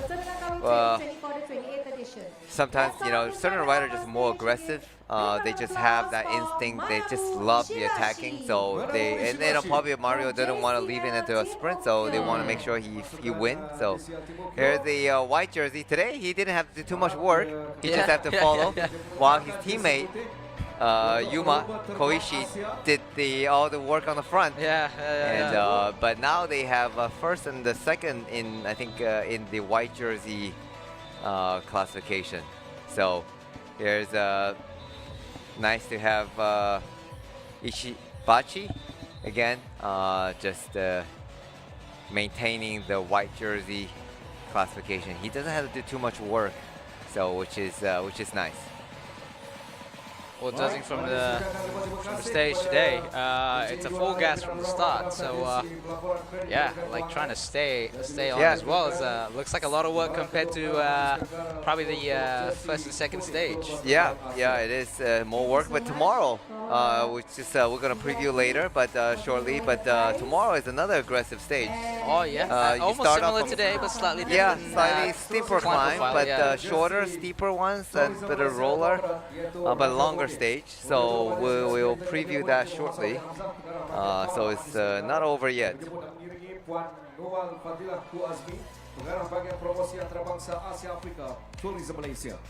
And next, ladies and gentlemen, we're going to see who is going to receive the polka dot jersey powered by Tourism Malaysia. So the polka dot jersey. Who are you betting on? Mario Aprecio? It should be Mario Aprecio. I mean, I don't have the actual result. Yeah, there you go. There you go. I wasn't wrong. I wasn't wrong. He does have 20 points. The screen showed us Martin Hero Lopez. Igor. No, there was. I think during the race they showed Anton Chamin was the KOM, but no, it's Mario Aprecio. Well, it's a well-deserved polka dot jersey because he is the most aggressive rider as well in this race so far on the climb. Yes, for sure. Yeah, he showed that yesterday. Yeah, when the road tilts up and he goes up. Once again, Tourism Malaysia. So this King of the Mountain jersey is sponsored by Tourism Malaysia. Yeah. It's a very tall guy. Terima kasih kepada Puan Noel Fadilah Kuazmi, pengarah bahagian promosi antarabangsa Asia Afrika Tourism Malaysia, dan juga Encik Muhammad Sofian Hamzah, pengarah bahagian para pandai suka negara. Certainly he would have hoped for a stage win, but at least he take the KOM jersey. Yeah. And tomorrow, I think in order for him to defend it, since he's leading by just a few points, he needs to be on he probably gonna be on aggression again. Yeah. Trying to take a few more points in order to secure his KOM jersey to the end. If he can take the KOM points tomorrow, all the points, so likely that he don't even have to fight for the next few stages in order to keep the KOM jersey all the way to the finish. But I still think he wants to win a stage victory. Yeah, because there's not many KOM points left. The orange jersey powered by KBS, the sprint jersey. Here's your favorite sprint jersey. Sprint jersey, yeah. That's your favorite jersey to wear. Yeah, sprint classification. KBS, Ministry of Sports and Youth, sponsored by Ministry of Sports and Youth. Matteo Malucelli retaining his jersey ever since stage 2. There you go. Matteo Malucelli, the sprinter from Italy, and we're riding for a Japanese team. Nampaknya menang besar Matteo pada kali ini. Tempat kedua di peringkat keempat. And he seems like get over the climb without too much trouble. So yeah, he was yesterday in the Cameron Highland stage, and he was with the first group until the last 15K. So he definitely has a good climbing leg. And it's a very nice way. He said his first year in the team, and he's happy that he's able to deliver a victory, and now not only a victory, but also another podium, and then potentially the overall points classification. Yeah, they managed to zip up his jersey this time. Yeah, this time it did work, so they did get him a new jersey. Fix the zipper. Yeah. PETRONAS. Terima kasih PETRONAS. Allah selamatkan PETRONAS. Dunia akhirat PETRONAS. Kita menyambut 50 tahun PETRONAS tahun ini. So next one is GC. Yep. with Petronas. Untuk itu, Majlis dengan sukacita menjemput Encik Mazlan Majaya, pemangku Presiden PKBM, bagi menjemput dan mengiringi Encik Muhammad Ahmad Shazli Ramli. There's the presentation for the overall leader, which is still Max Pohl in the pole position of the Tour de Langkawi. There you go. All right, the moment we've all been waiting for, to see who is going to wear the green jersey as of the fourth stage. Petronas, the Tour de Langkawi 2024, the I 28th think edition. this young man has Please, great future ahead of him. I please wouldn't be rise up. surprised Let's welcome he'll win a up on Grand Tour stage, stage Max fairly soon. Pohl. Maybe next year. Team You DSM. know, Maybe this next is, year, yeah. Probably replacing the likes of Romain Bardet. Yeah, it's that would be. I mean, DSM is actually a team that really good at discovering young talents. Right. I mean, so many young guys come up through their development program. It is, you know, it's a Dutch team, but they are very open. And not only Dutch riders, so in their development team, they have, you know, Max Pohl is from UK, so they have rider all over. And I think this used to be the giant Sunweb. Sunweb, yeah. So Malaysia's own Low Count was in that team. So I heard, in the development team. So yeah, so they have done a good job finding a lot of young talent. I remember Low Count told me when he was in the team, they're just, you know, young. He was a bit older, more experienced, but there are so many young talent in the team, just hungry to make results. So yeah, Max Pohl, 21 years old only, and wearing the overall green jersey, leader, and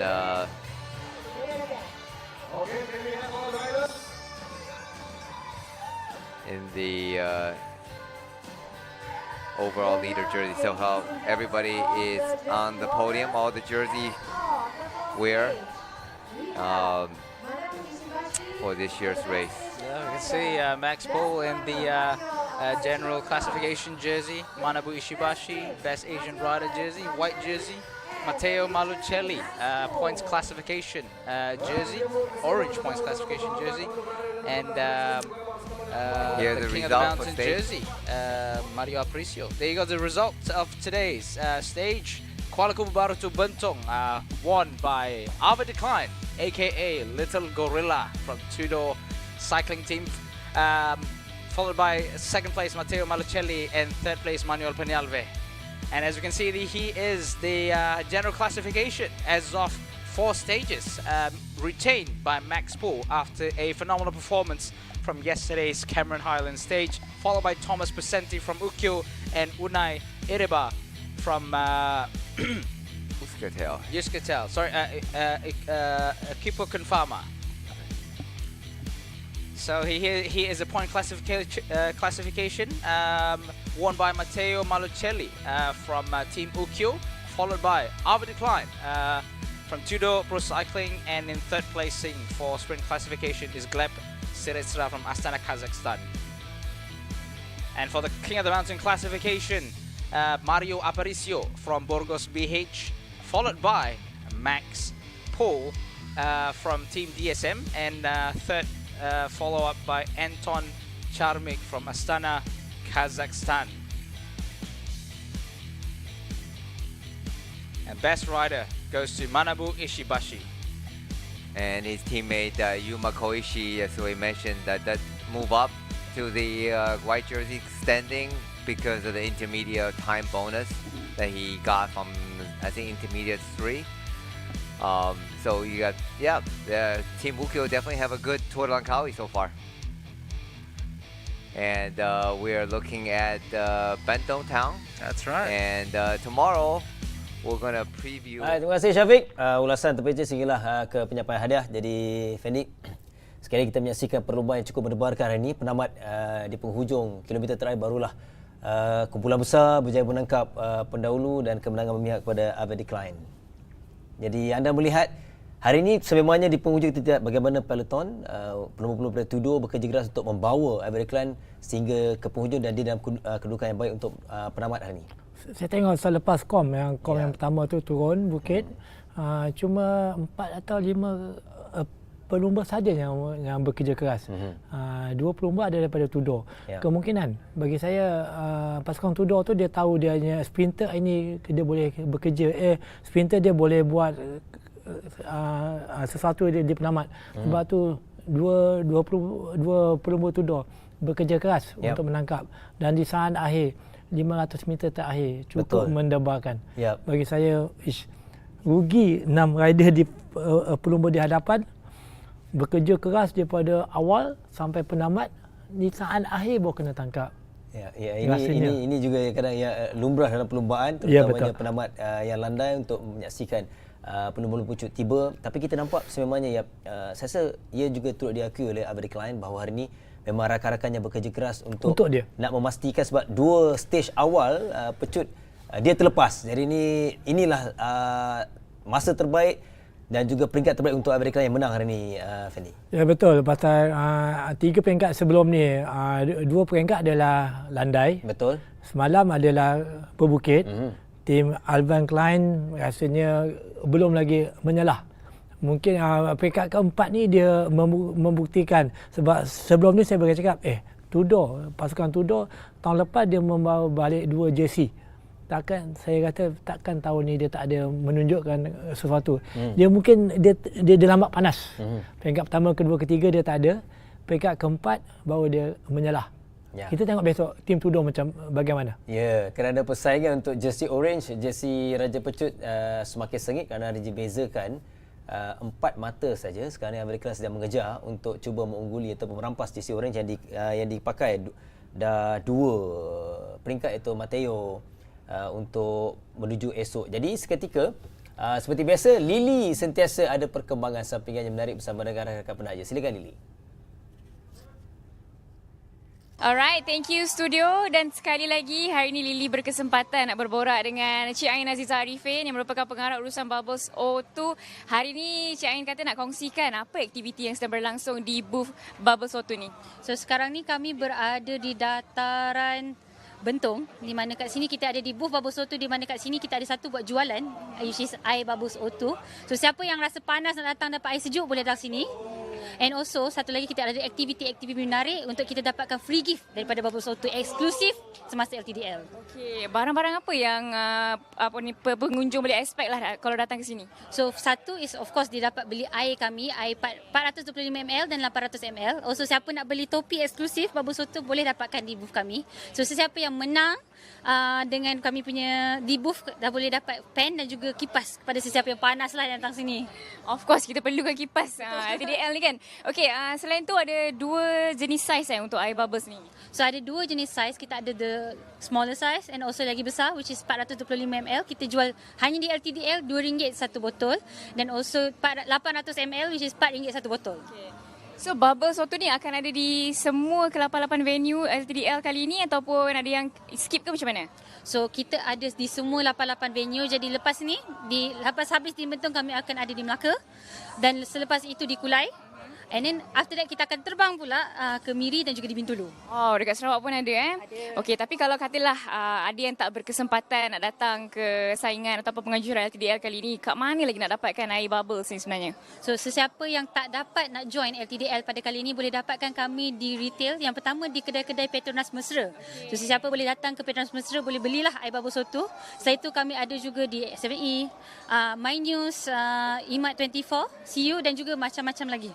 Alright, thank you so much Syain. Dahaga boleh dapat air ke? Okey, jom kita. Kita ambil air.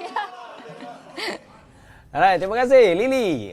Itu perkembangan bersama dengan rakan-rakan penaja. Berbalik kepada penamat tadi, terutamanya kita nak bercerita seketika nanti ialah bagaimana Fendi. Daripada awal kita hari ini hanya satu pendakian, 3 zon pecutan. Jadi secara menyeluruhan kita lihat untuk 3 zon pecutan, pada saya ialah saya tertarik dengan Mario Aparicio kerana dia dalam 3 zon pecutan itu berjaya mendapatkan mata setidak-tidaknya kedudukan yang kedua untuk Fendi. Okey. Mario dia memang berbukit, dia boleh pergi, dia boleh tahan juga. Tapi bila tuan bukit dia ambil setiap zon pecutan dia ambil poin. Sebab poin tu akan ada tambahan masa. Jadi penamat dia tak ada lah. Kan? Jadi dia ambil poin setiap percubaan pertama, kedua, ketiga dia ambil poin sebab 6 pelumba. Sebab saya tengok dalam 6 pelumba itu cuma 2 atau 3 rider saja yang bersungguh-sungguh nak ambil poin. Lagi 3 rider tadi dia tak ada sebab kemungkinan dia tak ada poin. Jadi dia tak naklah membuang ketenaga. Kerana secara menyeluruh hari ini kira jangkaan saya terutamanya ketika pendakian menjangkakan max pole tadi awal saya katakan, tapi tidak, tapi sebaliknya hari ini selain kita lihat kemenangan Average Line dan juga persaingan perubahan jersey, kita lihat terutamanya dari jersey Bukit Polkadot, itu yang menarik. Tapi Mario Aparicio ini ialah semalam most competitive. Semalam nampak usaha dia, effort ketika buat breakaway dan pecutan. Jadi hari ini dalam good condition biasanya ialah Fendi, semalam dia nampak usaha breakaway, satu effort yang besar. Kemudian hari ini dia beralih untuk mendapatkan intermediate sprint point dan juga ketika di kom. Itu satu yang bukannya mudah untuk setiap pelumba bagi pandangan anda? Bukan mudah sebab kita berlumba setiap hari tu. Jadi semalam dia dah aktif, hari ini dia aktif. Saya rasa memang rider ni memang sebetulnya memang kuat. Dia sentiasa berusaha, dia tak ada duduk diam di belakang. Dia akan duduk depan, dia aktif. Semalam, besok kemungkinan dia pun akan aktif sebab besok ada 3 zon kom. Zon bukit. Jadi kemungkinan dia akan tunjukkan satu-satu untuk dia sebenarnya dia layak. Sepatutnya. Okey, itu kita jangkakan esok untuk FND. Namun untuk anda sendiri bang, ialah keseluruhan hari ini, perlumbaan yang memuaskan untuk Fendi Rosli hari ini, peringkat keempat? Cukup memuaskan. Saya dah jangkakan memang akan sampai peloton yang besar, tapi tak menjangkalah ada 6 rider breakaway di saat kom lama dia dan cukup menebarkan sama ada peloton dapat menangkap atau tidak. Jadi saya rasa tengok lambat, masa tu lambat turun. Tapi rupanya dia saat menanggap saat akhir. Inilah itu Langkawi. Cukup menebarkan kita yang di sinilah kira pada peminat-peminat basikal, tangkap atau tidak tangkap. Tangkap atau tidak tangkap. Masa tu 5 kilo, 4 kilo, 3 kilo, tapi gap tu rupanya dia menangkap di saat akhir. Betapa kecewanya peloton di depan. Tapi itulah lumba basikal. 6 pelumba ditangkap di kurang dari kilometer terakhir, saya rasa lebih kurang 500 meter terakhir, dan itulah debaran dan juga menariknya penamat di peringkat yang keempat. Esok ialah debaran berbeza. Kita akan kembali ke Kota Raya, ke Kuala Lumpur. Bermula di Kuala Lumpur akan berakhir di Melaka sejauh 167.3 km. Esok ada 3 zon pecutan dan juga 3 pendakian.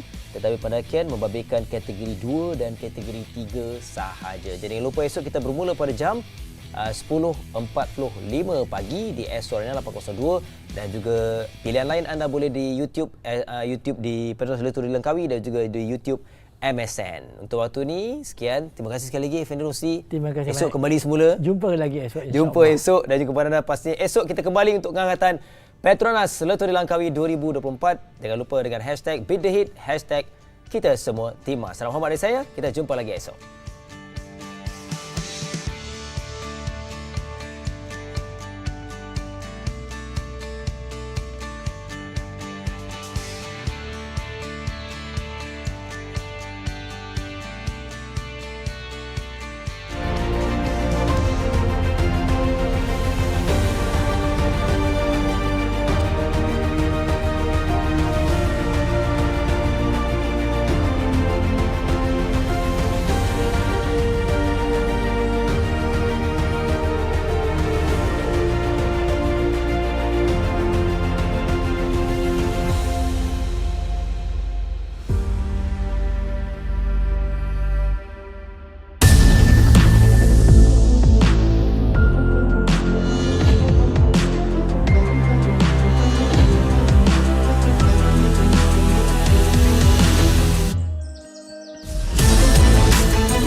Petronas, you get more. More points. Simpler, better, now cardless. Just key in your phone number at the pump, Mesra store counter, or use the Settle app. Get up to 3 times more Mesra rewards points with Settle and redeem fuel.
Guten Morgen. Selamat pagi.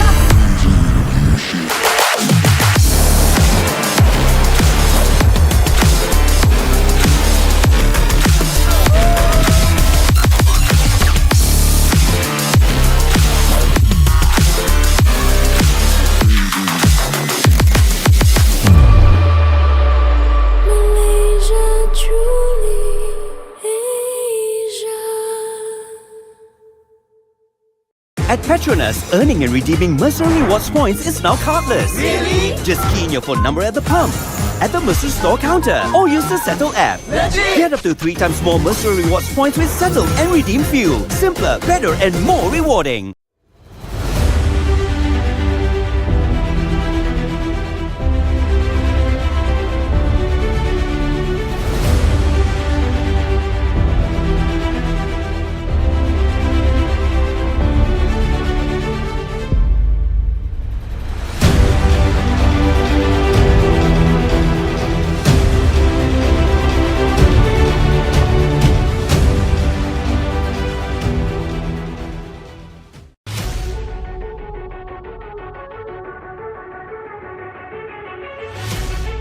Are you always exhausted, tired?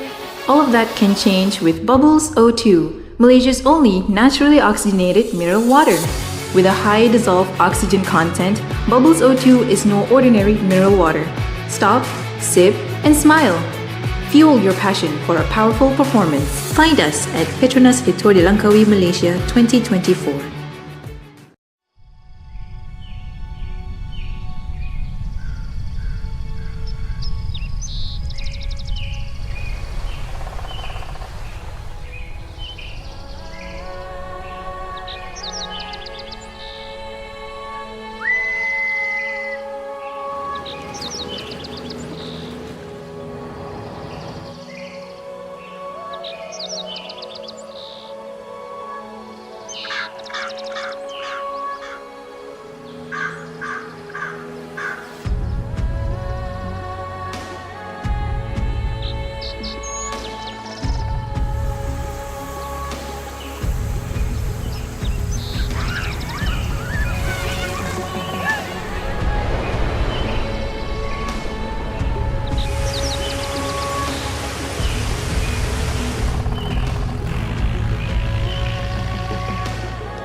At PETRONAS, you get more. More points. Simpler, better, now cardless. Just key in your phone number at the pump, Mesra store counter, or use the Settle app. Get up to 3 times more Mesra rewards points with Settle and redeem fuel.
At PETRONAS, you get more. More points. Simpler, better, now cardless. Just key in your phone number at the pump, Mesra store counter, or use the Settle app. Get up to 3 times more Mesra rewards points with Settle and redeem fuel.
Good morning. Selamat pagi.